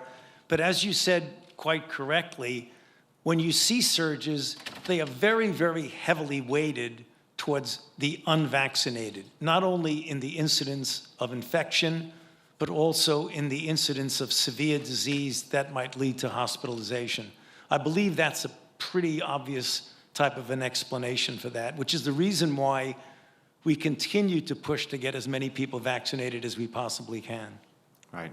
And Dr. Walensky, I thought that Senator Romney's comments about his children and grandchildren, and I think soon, if not already, his great-grandchildren, that is an issue. That's what we're seeing more questions every day. And so this week's vaccine approval for 5 to 11-year-olds, I think one question we've heard is how is that going to affect this increase in infection rates? And how are we going to be? How do we do everything we can to make sure these kids get vaccinated? Those who want to be vaccinated.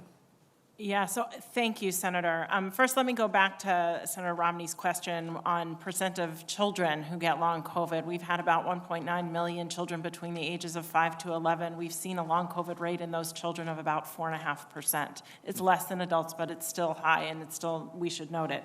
We've also seen in that demographic 5,000 cases of MIS-C, that's multisystem inflammatory syndrome, that can be devastating. We've had 46 deaths from MIS-C alone, and nearly 100 children children in the demographic between ages 5 to 11. We have a lot of work to do to reach out to our pediatricians, to reach out to our parents, to make sure that we have the communication, the education, the information that parents need. This is a new vaccine to them. They've perhaps received the same Pfizer vaccine themselves, but for their children, it's a new vaccine. One thing I think is really important and is probably worth grounding people on is we have a lot of vaccine-preventable diseases for our children now. Varicella, hepatitis A, meningococcus, just to name a few. The death rates from varicella are about 16 per year before vaccination. For hepatitis A, about 3 per year. For meningococcus, about 8 per year. The death rate for COVID in this age demographic was 66. Wow, very sobering. And I am fully aware of the high levels of unvaccinated kids in certain, especially in certain geographic areas. My son Teddy, who's now off at college, but when he had just turned 4 months, he was about to get his second whooping cough shot, and he got infected by a unvaccinated kid who it's about the most terrified. It's the most terrifying experience I think I've ever been in, where you just can't stop him from coughing, and you're in a hospital and you have to blow oxygen on his face to try and just shake him out of the coughing. It's absolutely terrifying. And it was amazing. It took us a long time to get a doctor to diagnose it, because at that point we were just beginning to see whooping cough again, because everyone had was in the habit of getting their children vaccinated, and suddenly that changed. Ms. O'Connell, I also worry that the recent surge is further stretching the situations around our frontline workers after already the last couple of years tremendously difficult. We hear that in Colorado, and is that happening across the country as well? Senator, yes, thank you for that question. We have sent 27 different teams out to augment hospitals that were overrun by COVID patients, about 600 team members to 12 different states. So we are seeing that. Great. And how do we address burnout among healthcare workers? What advice can you provide? Well, we've been happy, of course, to go in and help where we can, but we know that we're not the sustainment. One of the things that the American Rescue Plan provided was funding for the public health workforce. And so we're continuing to look for ways to invest in a long-term public health workforce to support these first responders and healthcare workers that are burned out and worn out from this pandemic. Wow. And again, I'll just finish by saying thank you to each of you. One of the most amazing things to me is, as a scientist who recognizes the importance of data, that your ability and your vision to start collecting data from the very beginning and make sure that we take the lessons that we learn in this situation where so often people are making decisions without enough data is really going to inform our pandemic preparedness and help this, not just our country, but the world as we go forward and battle not just this virus, but the others to come. Thank you. Thank you. Yield back. Senator Tuberville. Thank you very much, Madam Chair. Thank you for being here today. I know it's hard work, and you need to get back to work. My former job, I had to win games. And in your business, we got to win. And right now, we're not winning. Johns Hopkins University just made a report last week that this year we've lost 353,000 people. And to this point, last year, that's how much we lost the entire year. It's a little perplexing that, we've got 2 vaccines, boosters, and we got masks and all that. We still got to win. We got to win this fight. I mean, I think everybody understands that. I recently wrote an op-ed talking about how we need an all-above approach. We need every tool in the toolbox to be used. Been talking to doctors all over Alabama. We've had a tough problem. They are very upset that they don't have the freedom to treat like they should have the freedom to treat. They're being told by officials in their hospital that they can't use certain drugs such as ivermectin or whatever. And they know that it works. That's what they tell me. I'm not a doctor. Monoclonal antibodies. We ran out in Alabama because for some reason we're starting to ration those in the last few months. And I think I could ask all of you what you think about monoclonal antibodies, and I think you'd all say to some degree, they work. But this specific question is for Ms. O'Connell. I want to ask you this. Congress gave money through the CARES Act to help with the development of production of therapeutics. Within 3 months of being in office, President Biden's administration decided not to buy, or they declined to exercise contract options on monoclonal antibodies. Now, I know you weren't there at the time. They inherited these contracts from the Trump administration. Those decisions caused a shortage, especially for us in Alabama. At the same time, the Biden administration was ramping up monoclonal production. As we're trying to get back to it, HHS turned and gave a $142 million non-compete contract to an accounting firm to market these treatments to the public. The administration hired KPMG to promote a therapeutic that the government stopped buying. That makes no sense. I looked at the website, and my son and I could probably put it together for $10,000. We paid $142 million.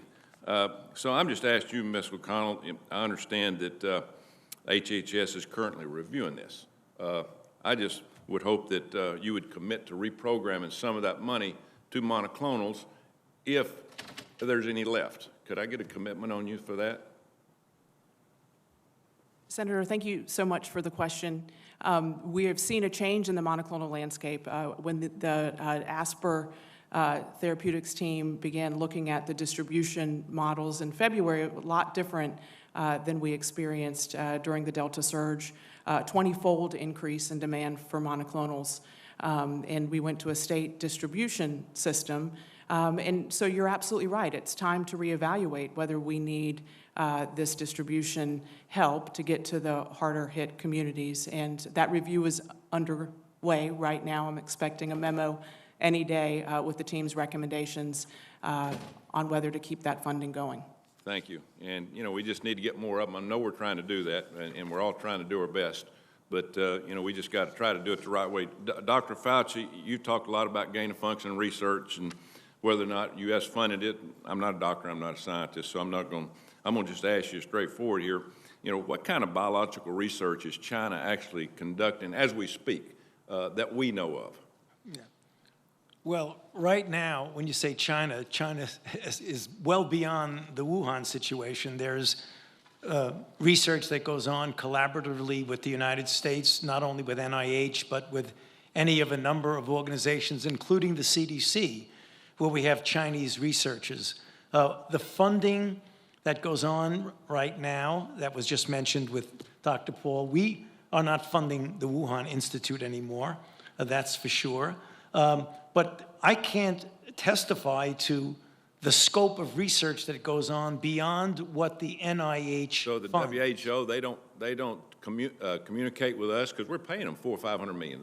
Yeah. Surely to goodness, they have something to do with what Right. China's doing.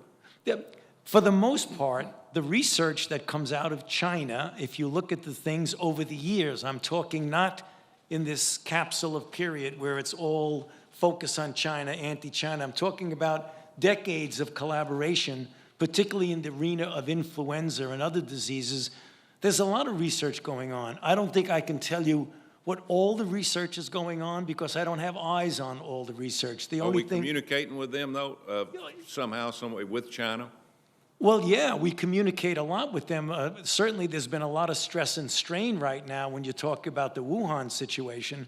But our colleagues in Shanghai, our colleagues in Beijing, we communicate with them all the time. Yeah. The Chinese have a very, very fine Centers for Disease Control and Prevention modeled against our own CDC. And our CDC is in very good collaboration and cooperation with them. I just think that if they'd have let us in early, that we may have not been in this situation, maybe the world in this situation that we're in. I hope you would agree with that. And they just kind of shut us off. No, absolutely. And we want to find all the information we can. And the NIH and the entire HHS has been very much in favor of all transparency and getting to know all the information of what's going on in China. We're all very much in favor of that. We want more transparency. Thank you. Thank you. Senator Casey. Chair Murray, thank you. I would ask first unanimous consent that the statement from the Alzheimer's Association and Alzheimer's Impact Movement be submitted for the record. Without objection. Thank you, Chair Murray. I wanted to start with Assistant Secretary O'Connell about, in particular, the hospital preparedness program. It's a program I've long supported aggressively, and so many others have as well. For those listening, this is a program that supports hospitals and other healthcare facilities and the providers who work at those facilities in preparing for public health emergencies. As we all know, COVID-19 has taxed the healthcare system like never before, and at various points in the pandemic, as surges have hit communities across the nation at different times, these hospitals and ICUs have been overrun with patients, most recently as a result of the Delta variant. So, Assistant Secretary O'Connell, I've got 3 questions. First, what role have the local healthcare coalitions, which are the core element of the program, what have those coalitions played in responding to the surges in hospital admissions?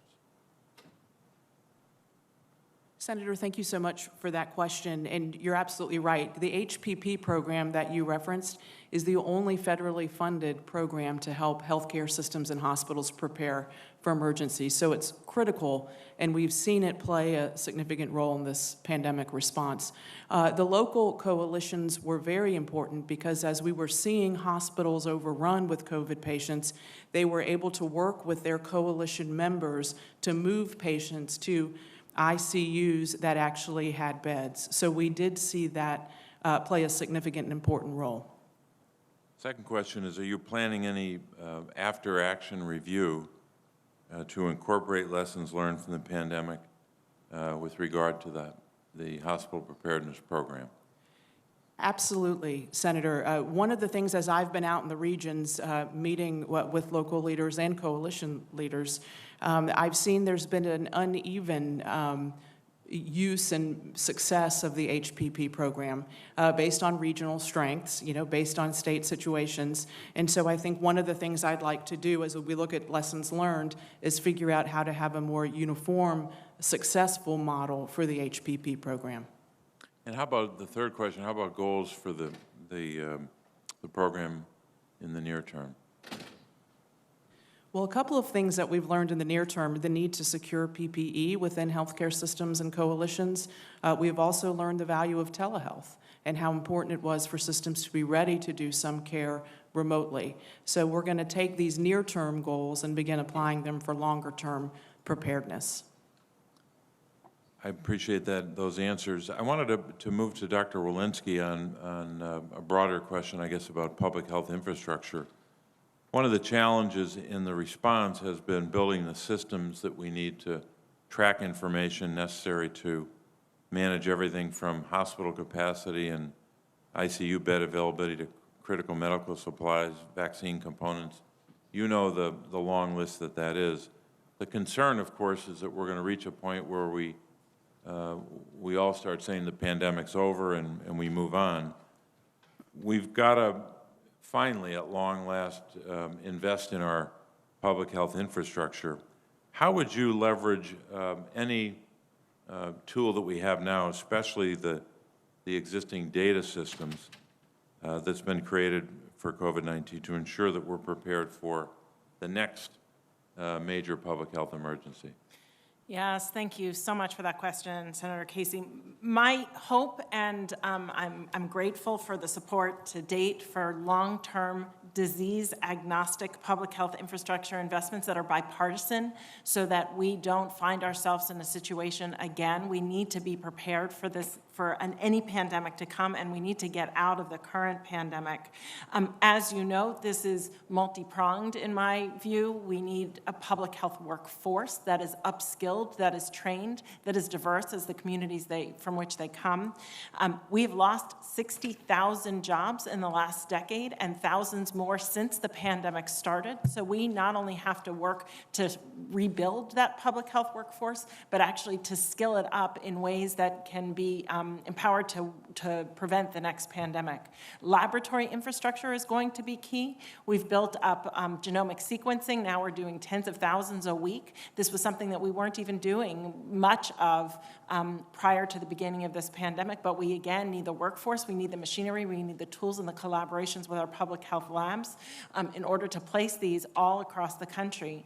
And then, of course, data monetization. We absolutely need interoperable data. We've been able to scale this up enormously over the last year during this pandemic.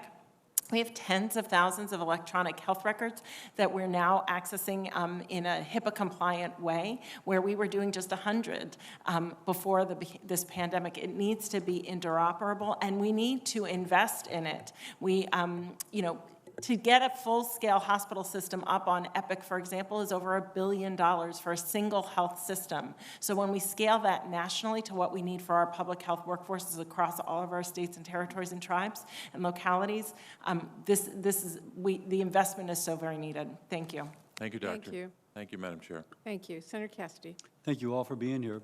Dr. Walensky, couple things. As I walked in, I came in late.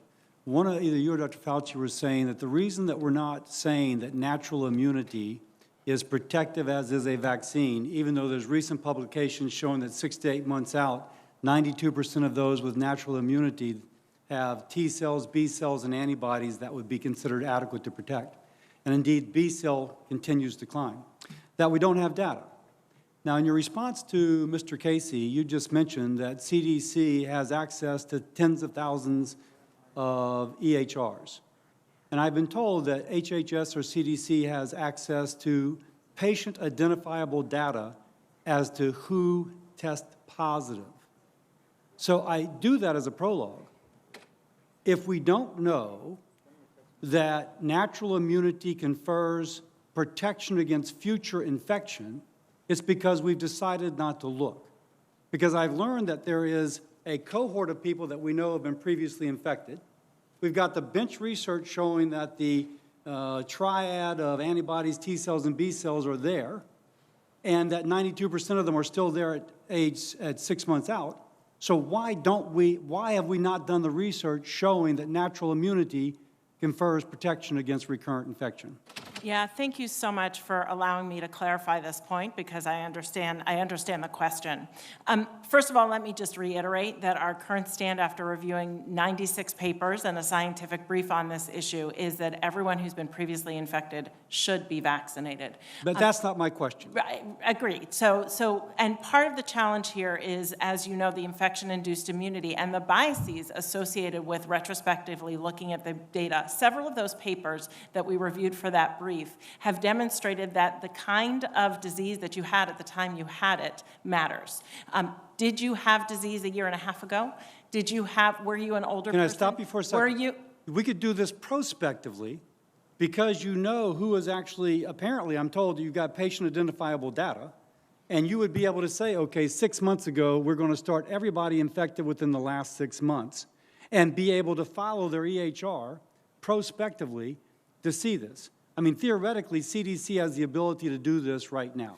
Yeah, that too would have its own biases. So one of the things that we have demonstrated in the scientific brief is that asymptomatic and mildly symptomatic people who might not present to their providers, might present to an urgent care clinic, who might not be recorded in their own EHR, likely have less robust protection than those who've been severely infected. But that could be established prospectively if using the data that you have. And you could even say, if you had symptomatic infection, you don't need to be vaccinated. We would consider you immune. You don't have to be subjected to the mandate.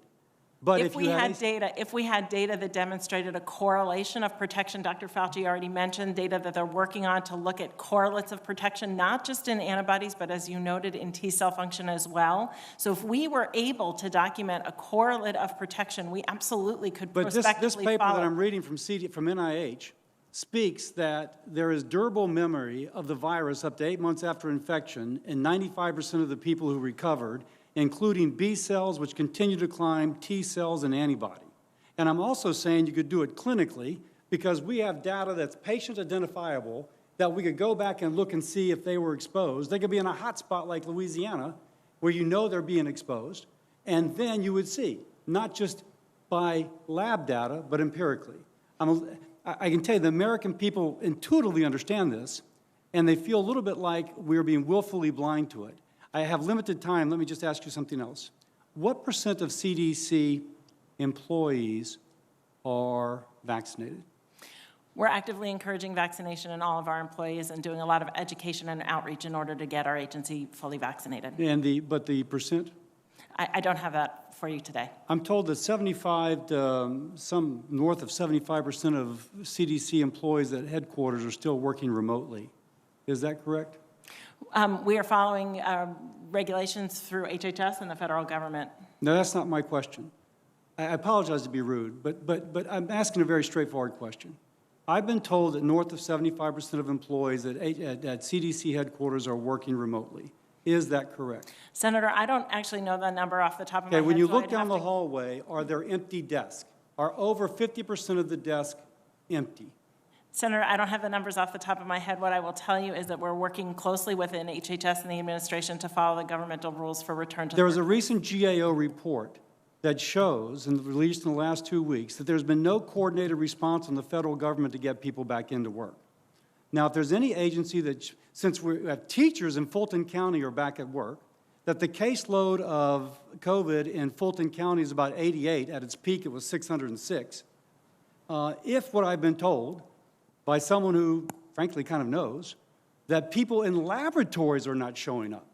I have no clue how laboratory workers who presumably are vaccinated wearing PPE would consider themselves eligible to stay at home. I say this because I just want to echo. We've got to lead by example in the federal government. If our public health agencies don't have enough confidence in the immunization and in the PPE to go back to work, fighting infectious diseases, there's going to be a lot of undermining of a willingness to further fund public health. We absolutely have our essential labs back at work conducting their essential research towards this response. And we are following the regulations and providing technical assistance and technical support to the federal government for return to work policies. One more thing. Angus King and I had sent a letter dated February the 25th asking about genomic surveillance. We've still not received a response. You referenced it in your earlier remarks. Both Senator King and I would appreciate a response. We'll get back to you. Thank you very much. Thank you. I yield. Thank you. I'm going to go vote. The next four senators I have in my order are Senator Baldwin, Marshall, Rosen, and Murkowski. I will return. Thank you, Madam Chair. So we're here today to discuss the road ahead on the pandemic response, and I fear that that road will be a rocky one if we forget the lessons that we've learned thus far, particularly when it comes to our ability to make critical supplies like PPE in this country. A New York Times headline this summer declared, I quote, "A glut of Chinese masks is driving U.S. companies out of business." In response, I joined several of my colleagues in writing to the U.S. Trade Representative, Catherine Tai, to urge her to let tariff exclusions on Chinese PPE expire. The U.S.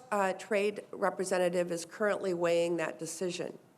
One reason these Chinese masks may be so cheap is that they are counterfeit, some of them. In fact, the FDA has pulled emergency use authorizations from several Chinese mask manufacturers. So I'm pleased that ASPR plans to use the Defense Production Act funds to procure masks and the raw melt-blown material needed to make N95s from domestic sources. I work to include that funding in the American Rescue Plan. However, government procurement can only support so much American industry. To retain a strong base of medical supply manufacturers and to reduce our reliance on foreign manufacturers as a whole, we need to prevent dumped and knockoff Chinese PPE from driving American manufacturers out of business as well. So first, Ms. O'Connell, are you concerned about the practice of dumping PPE from China, undermining the ability of domestic manufacturers to remain competitive in the U.S.? And if so, have you conveyed these concerns to the U.S. Trade Representative? Senator Baldwin, thank you so much for this important question. We do participate in an interagency process where various departments have had the opportunity to share our support. So yes, we have conveyed. Okay, Dr. Woodcock, the FDA has revoked authorizations for certain Chinese masks. Are you concerned that increased reliance on Chinese PPE will threaten the safety of U.S. healthcare workers? And if so, have you conveyed that concern to the U.S. Trade Representative? Yeah, well, I can't answer the last part of your question. I don't know. I will look into the U.S. Trade Representative. We are concerned about lower quality PPE coming from anywhere, and we have, of course, put in import alerts.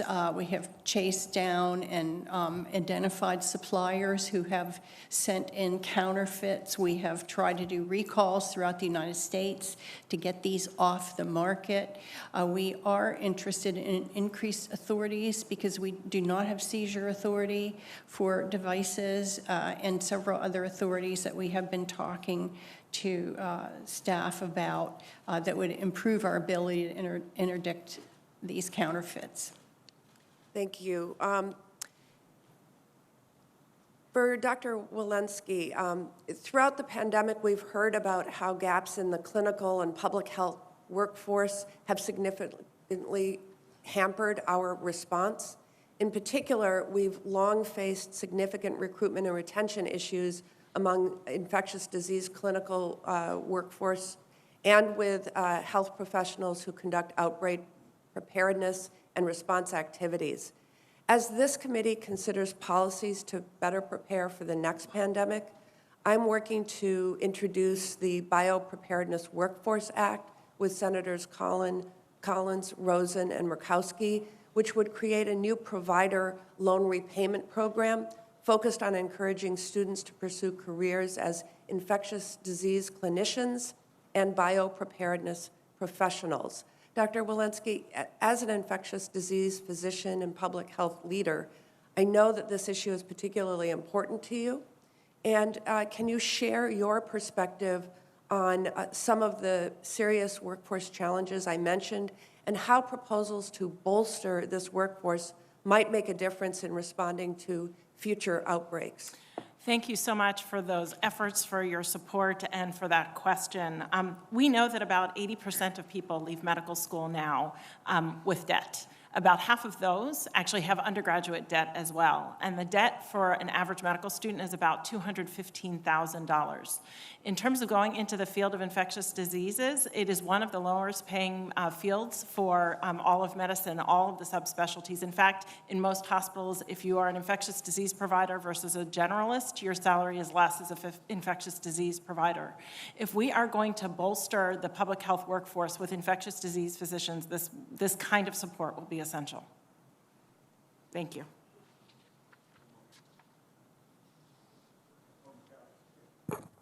Thank you, Mr. Chairman, and thank you for being here this afternoon, or this morning. 11th hearing. This is the 11th hearing that this committee has had on the COVID pandemic. We had all, of course, hoped that we would be well beyond this, but instead we are well in the middle of it, and we see it changing. I talk to folks back home, and they really wonder aloud, what's the path out of this? Right now, my state is we're 4 times the national average in terms of number of positive cases. Our hospitals are still overwhelmed. For the past month, we've been number 1 in the country. Nobody wants to be number 1 here. And we're going into the winter season, so it's kind of discouraging right now. So we've talked about the strength of the vaccines that have been developed through Operation Warp Speed, but I think everyone would acknowledge that the pandemic that we encountered in March of 2020 is different than where we find ourselves today with the Delta variant. We're talking about vaccine hesitancy very, very real in my state. We still don't have a highly effective vaccine that is stable without refrigeration or a nasal or an oral vaccination option. I'm worried that we're prioritizing vaccine technology that may not necessarily be feasible to bring this pandemic to a close globally. And so a question to you, Dr. Fauci, and then to you, Dr. Woodcock.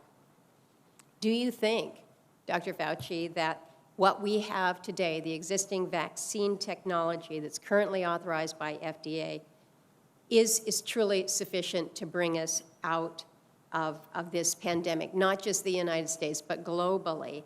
And what then is the administration doing to support and to accelerate development of the next phase of vaccines that could offer longer and broader immunity to the COVID-19 and, of course, all of its variants? Thank you for that question, Senator. So first, the vaccines that are currently available, particularly the ease of use of the mRNA and the extraordinary effectiveness of both the Moderna and the Pfizer RNA, are, if properly utilized, we believe would have a much, much better control of this outbreak as we have right now. But to your specific question, we are also supporting the development of other platforms of vaccines. For example, the soluble protein, recombinant protein, together with an adjuvant, is something that traditionally has been vaccines that have used in other diseases and have much less stringent requirements for cold chain and other things that might logistically get in the way of getting it more widely distributed. So in specific answer to your question, even though we have very effective and very safe vaccines that are being implemented now, we're not stopping there. We're making investments in the development of other platforms. Some of them are already well on their way. But I think it's important to hear that, because I think part of what we're dealing with this vaccine hesitancy is people are saying, well, okay, you got your vaccine, and believe me, I got my vaccine, and I got my second vaccine, and I've now gotten my booster. And I'm hearing from people that are much more hesitant than I. It's like, well, if you're going to have to keep getting one of these every 6 months, how really effective is that? So Dr. Woodcock, let me ask you. I've spoken to some researchers that are working on these next generation of vaccines. They've told me that FDA is not prioritizing new vaccine technologies now, but rather they're focusing on therapeutics and existing vaccines. Is this accurate, and can you speak to that? Well, the group that regulates therapeutics is different than the group that regulates vaccines within the FDA. So they're not competing with each other, right? As far as vaccines, we have been prioritizing the ones we could get out immediately because of the public health emergency. However, I think there will be new forms of vaccines. As Dr. Fauci said, there may be new vaccines that don't require the cold chain. They may, manufacturers may be able to modify the current vaccines to what are called a lyophilized formulation that doesn't require refrigeration. That would be good. And people are looking at different types of vaccines, such as oral, nasal, and so forth. It's just taking longer. I don't think the FDA is not standing in the way of that development. It is the fact that the tried and true platforms are easier to get a new vaccine up and running, and we had to do that in the middle of this emergency to get things done as quickly as possible. But certainly there's a lot of research going on in additional vaccines, and FDA is not impeding that. Mr. Chairman, I have additional questions that I'll submit to the record. I would certainly hope that we're going to have an opportunity to hear a little bit more from the administration, though, about the mandates that have been put in place, this newly released emergency temporary standard from OSHA.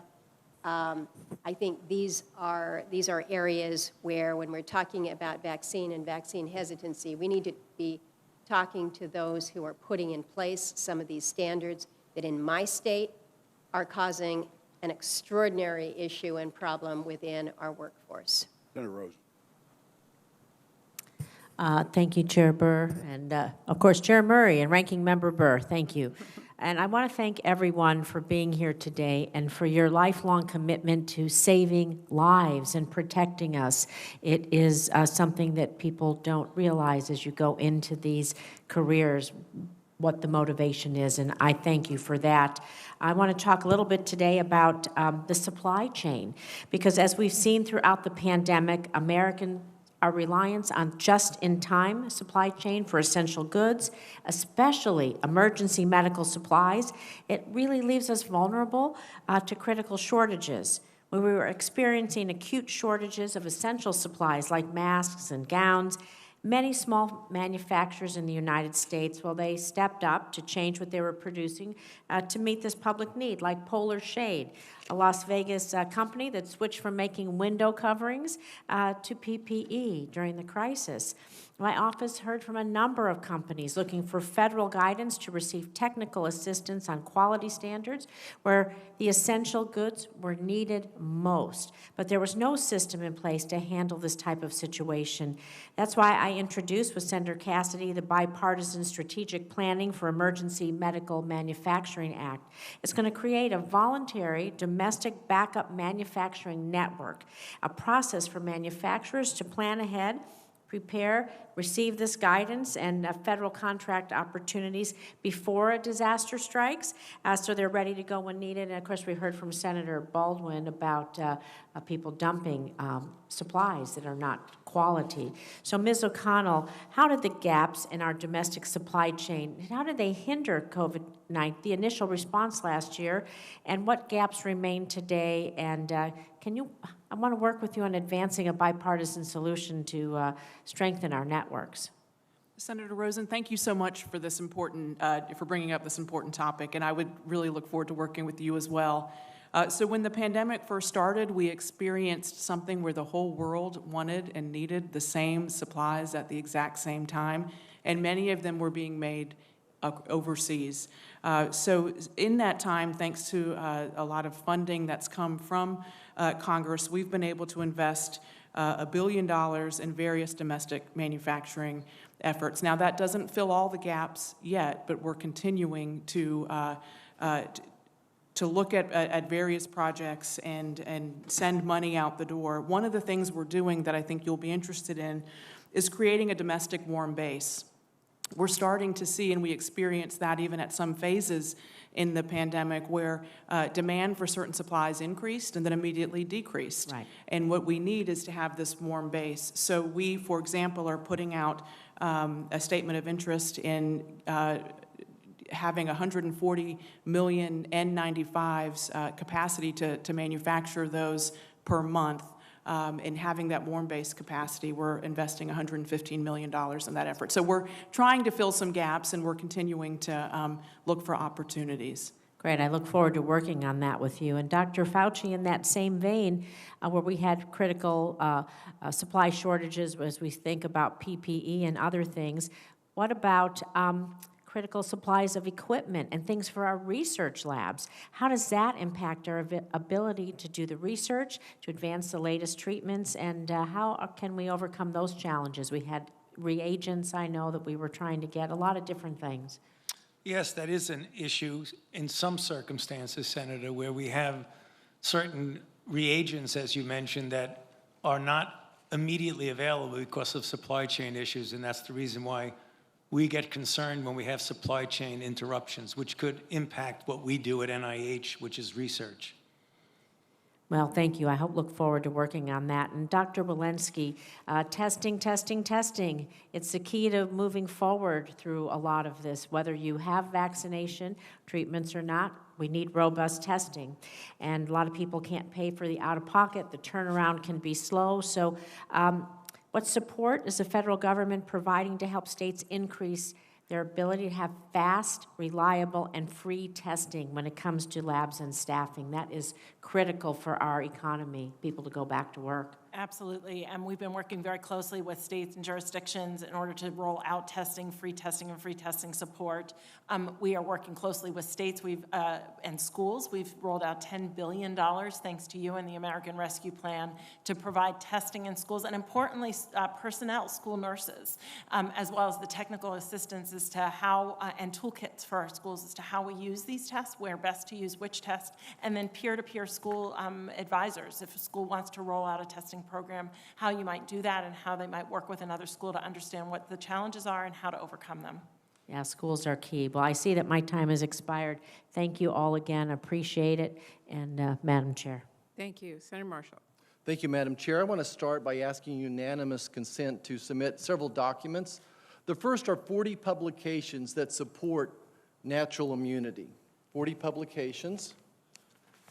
The next I want to submit is the CDC briefing that Dr. Walensky was kind enough to bring to our attention. It was dated October 29th of this year, Science Brief, SARS-CoV-2 infection-induced and vaccine immunity, and want to call to everyone's attention, as the CDC points out here, the immunity provided by vaccine and prior infection are both high but not complete. The immunity provided by vaccine and prior infection are both high but not complete.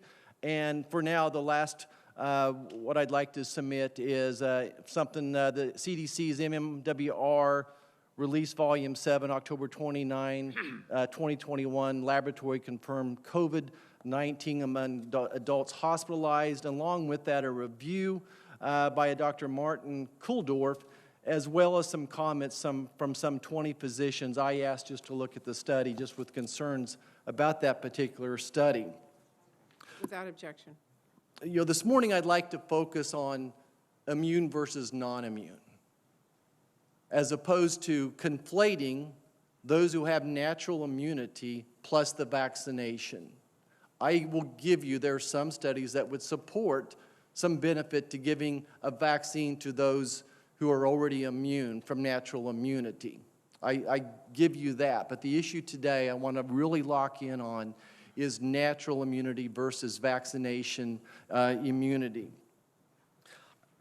We could have a frank debate, I'm sure, all day long about the pros and cons, and I would think that if we were given the lecture to our medical students, we would probably say the jury's still out. And here's all the information and the data. And I think that's why we have physicians, to be able to look at this data and look at this particular person's medical history about, do we feel the benefits of this vaccine outweigh the risk? And Dr. Walensky, my question for you is going to be, are you so convinced that this data is so much in favor of that the vaccine by itself is better than natural immunity by itself? Are you so inclined to give that advice to the White House and separate the Navy SEAL that I talked to yesterday from the military? A young, healthy Navy SEAL, he's probably got, oh my goodness, if he gets COVID, a 1 out of a million chance of having a serious hospitalization. At the same time, he has a 50 out of a million chance of getting heart swelling, which knocks him out of being a Navy SEAL at least for 6 months and probably forever. Are you so convinced that the data is so compelling that natural immunity isn't as good as vaccination? Again, don't conflate the two together. Are you so convinced that the nurses I worked with in Liberal, when this epidemic was roaring, the union worker at Wolf Creek Nuclear Plant that kept the electricity on months ago, that we held as heroes, that now we're going to punish them and separate them from the job? We took an oath to do no harm. Are you so convinced, is the data so compelling that you think that's what we should do? Thank you, Senator, for that question. First, let me just go back to the initial point, which I don't want to conflate them, but let me just say, I think the studies are uniform, that vaccination after... That's not my question. Right, I understand that, That's but I not my want to make question. sure that we correct the record, because I do believe that you said some We studies... said that 3 times. I We think the get studies that. are uniform. Okay, so if we're looking at infection-induced immunity versus vaccine-induced immunity, and we did transparently put a full review of the literature that's out there, 96 studies. I think if we were talking talking to our medical students, we would tell them that we do not have a correlate of protection.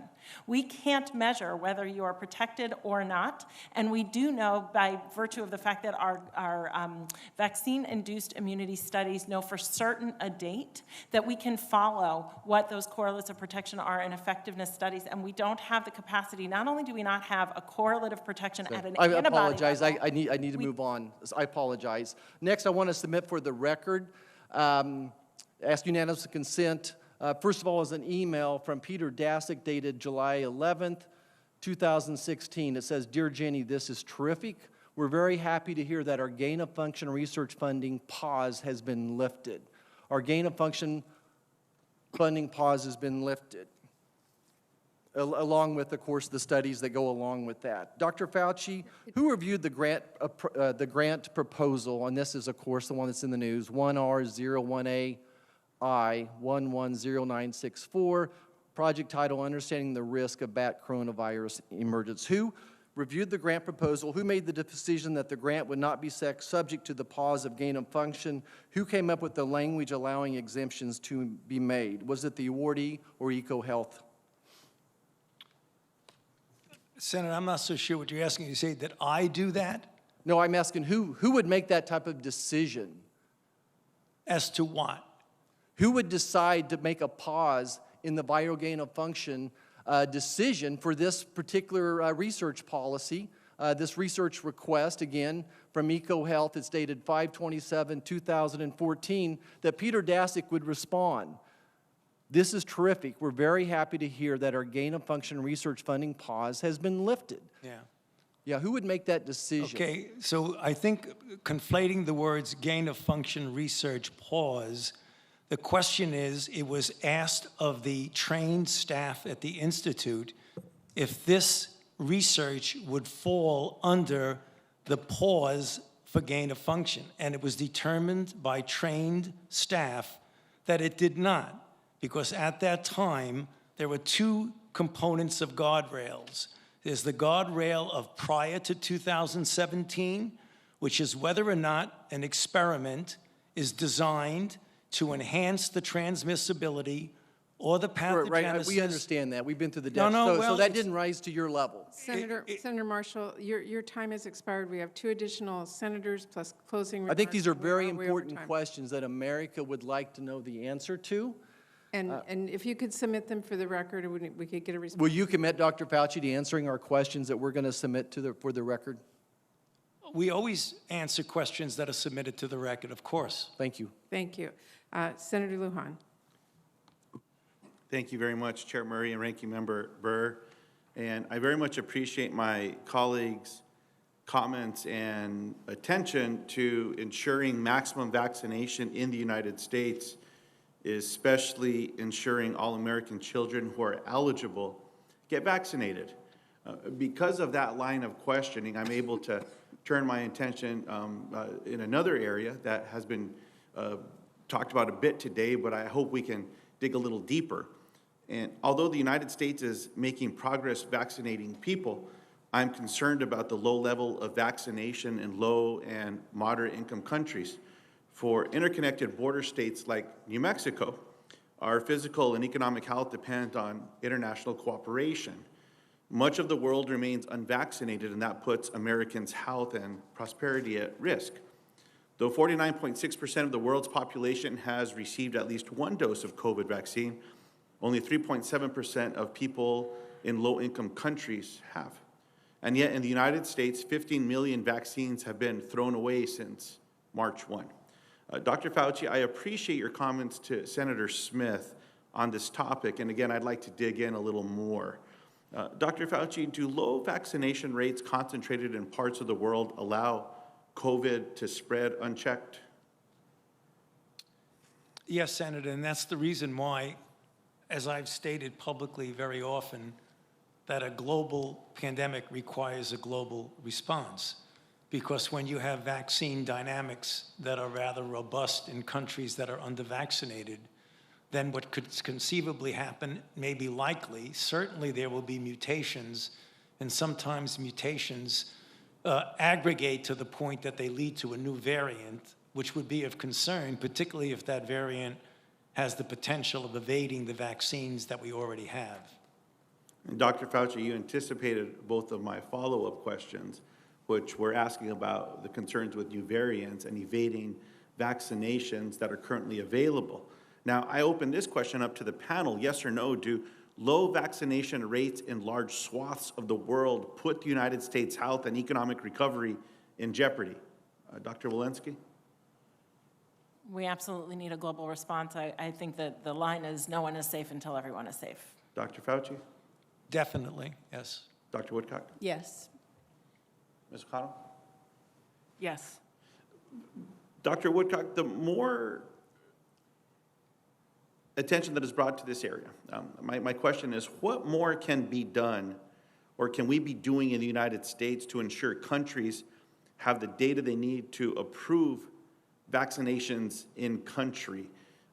During a recent visit with other colleagues, we found out that some countries had not yet approved vaccines that were available across the United States and in many parts of the world. Well, we post as much information as we can. We post our reviews, which have a large amount of information. The material that goes before the advisory committees is all posted. And also, we participate in an international collaboration called ICMRA that often I'll be on a call, there'll be representatives from 90 to 100 different countries. It's only regulators, and we talk about the challenges and how we can overcome them, and specifically as a vaccine area. So the FDA is very happy to collaborate to the extent we can by law with any country to help them with their regulators in getting information that they need. You said something very key there, that the FDA is happy to work with others as long as the law allows. And one of the areas that I'm very interested in pursuing is what is not allowing the United States to fully work with other countries in this space. The United States has actively engaged in international efforts like COVAX and other regulatory harmonization efforts, but the reality is that low-income countries remain largely unvaccinated. While the amount of discarded vaccines is a small percent of vaccine doses successfully administered, each wasted dose represents a missed opportunity to protect the health of a person and stop the spread. And so how can we maximize that? And I'm very interested in pursuing what is standing in its way. How can we increase those efforts? What's required for us to work with countries so that they have a rapid response ready to go? I learned that that exists in Ecuador, even in areas of indigenous communities where they've proven that if they can get the vaccine, they can get it into people's arms relatively efficiently. And so, Madam Chair, I want to be respectful of my other colleagues. I'll submit the remainder of my questions into the record. I want to thank each of the experts that are here today, and I look forward to working with each and every one of you to get more people vaccinated and stop the spread of COVID. Thank you so much. Thank you. Senator Moran. Chairwoman, thank you. You and Ranking Member and witnesses, thank you for joining us now this afternoon. First, Dr. Walensky, I'm interested in learning what the administration's plan may be in regard to vaccination mandate. Just days ago, you signed off on the emergency use authorization for pediatric COVID-19 vaccine.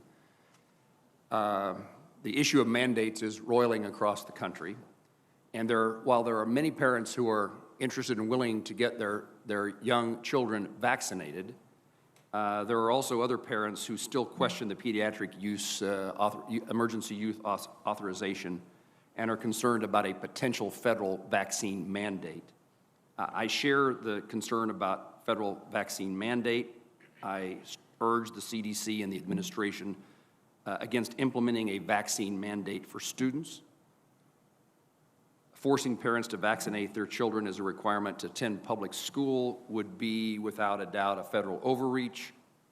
Federal government mandates for children to attend school, that would represent an extreme departure from our educational system's historic, long-standing reliance upon local and state control. And in my view, the decision to vaccinate a child should be left to the parent and their trusted physician. It's a private relationship the federal government should not be inserting itself into with a mandate. Perhaps all that commentary is unnecessary, and you can just assure me that that is not what is the next step in mandates from the Biden administration. And if just you can only answer, maybe perhaps you can't answer what the Biden administration is going to do, but what is your thoughts and what would your recommendation be?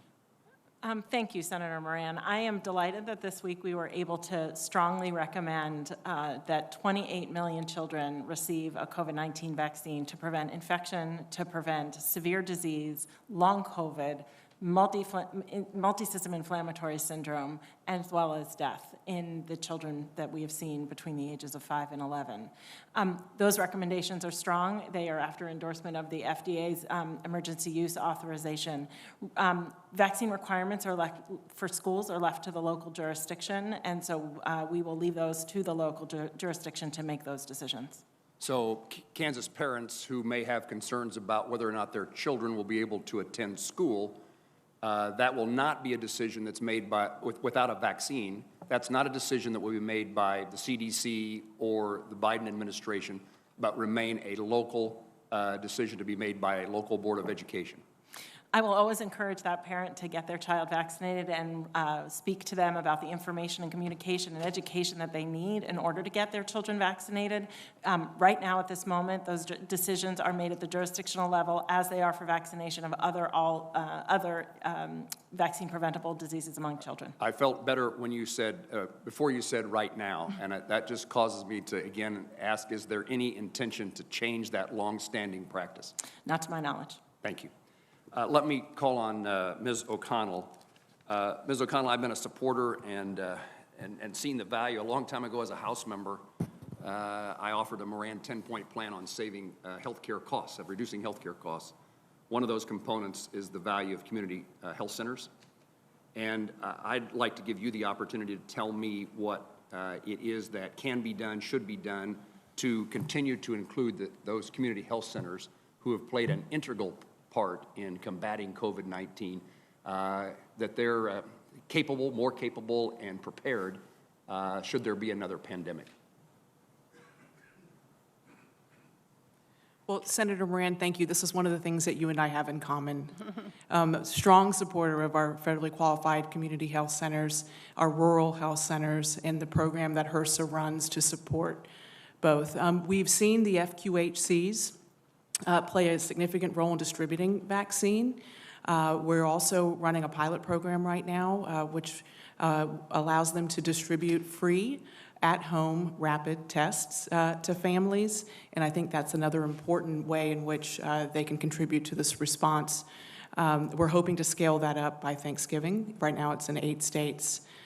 We've also been able, through the FQHCs and rural health centers, distribute masks to families that might need them, high-quality masks, and of course they continue to provide clinical care to families that seek their care there. So continue to see them play a significant role, and we're always looking for opportunities to increase the impact they can have in this pandemic. I thank you for that answer, and I want my community health centers to know how valuable they are, not just in the time of a pandemic, but throughout daily life of lots of Americans. I just visited one in Kansas City, Kansas last week. Again, reminded that they serve a very valuable purpose and a way for those who might not otherwise access the opportunity to have a consultation with a healthcare provider to be able to do so and to make a decision about how to care for themselves and their families. Thank you very much. Thank you, Chairman. Thank you. Senator Burr, any closing remarks? Thank you, Madam Chairman. To all 4 of our witnesses today, thank you for the job you do, and more importantly, would you go back to the host of people that are behind you in this work and thank them on behalf of the committee. Dr. Walensky, I didn't have this on my list today, but the questions have precipitated it. Do you really not know the answer to the number of vaccinated individuals at CDC, or did you just not want to answer Senator Cassidy's question? We're still actively working on collecting those data, and those data are updated in real time. Could you provide that for the committee by Monday of next week? We are working towards updating those data, and I would have to speak with my staff about where we are and whether those numbers are going to be available on Monday. Dr. Walensky, I just remind you that there's an executive order in place for all federal agencies that vaccinations for federal workers be concluded by November 22nd, and it says that actual date is November 8th, which is next Monday, because disciplinary actions have to begin on November the 9th. So if the collection is still in process, how are you going to start disciplinary actions based upon the executive order? We're actively updating those data. I just don't know exactly when they will be fully in, but certainly we will have those data by the appropriate deadlines. Well, if CDC doesn't have to live by the rules, why should employers have to live by the mandate rules? As I mentioned, we will actively make sure that we are complying with the rules because we want everybody else to as well. Let me ask one last question, because I think what you've heard is a frustration by members about confusing messages that go out. It's confusion when somebody has to be vaccinated, though they've got natural immunity. It's confusing when this policy is in place for masks and then over here it's changed. And I realize this is an evolving thing. But correct me if I'm wrong. The CDC website currently says that if you have had COVID in the last 90 days and you leave the country and you come back in, you're not required to be tested before you come to the United States. The website says we recommend that within 3 to 5 days of returning to the United States, you should have a COVID test. I'll leave on Sunday. I have double vaccination. I have a booster. Next Thursday in London, I'll be required to have a COVID test in London before I can fly back into the United States.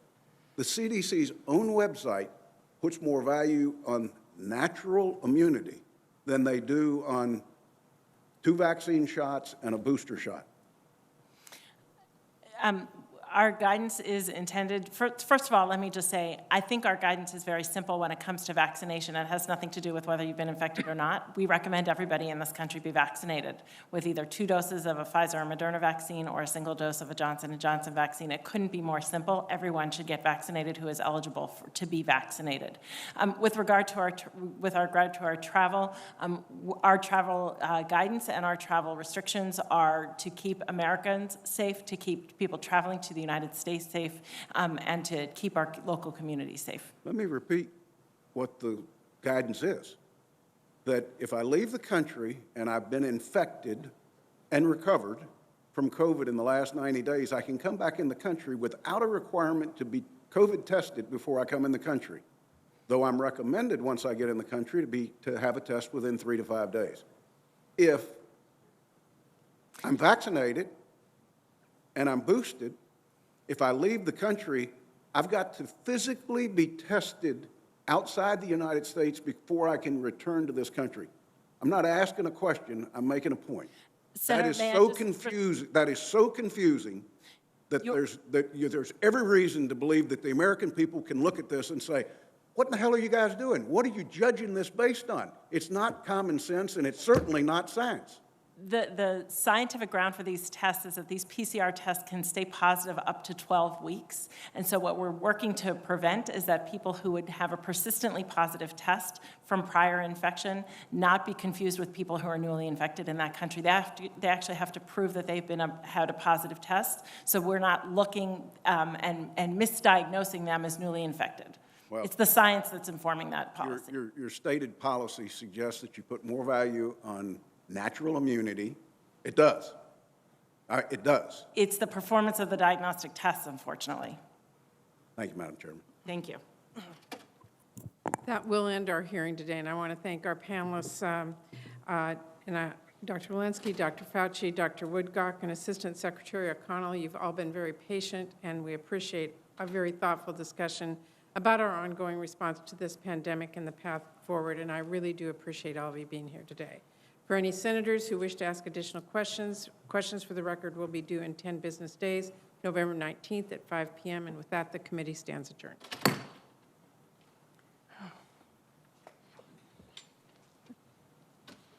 Rock and roll.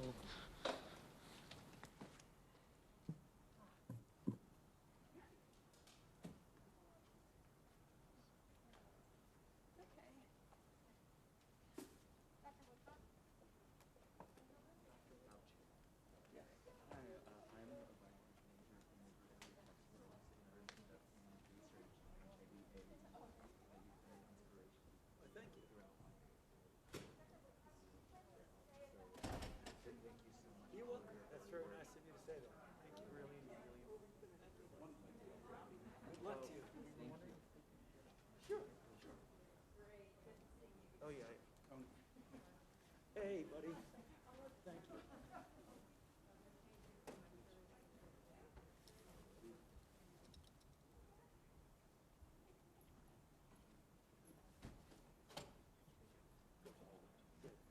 Excellent.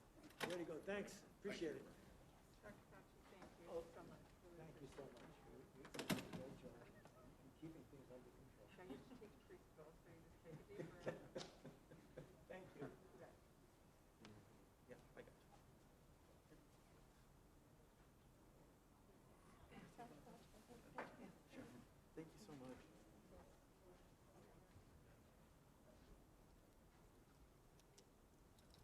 Thank you. Yeah, good luck. Good luck to you.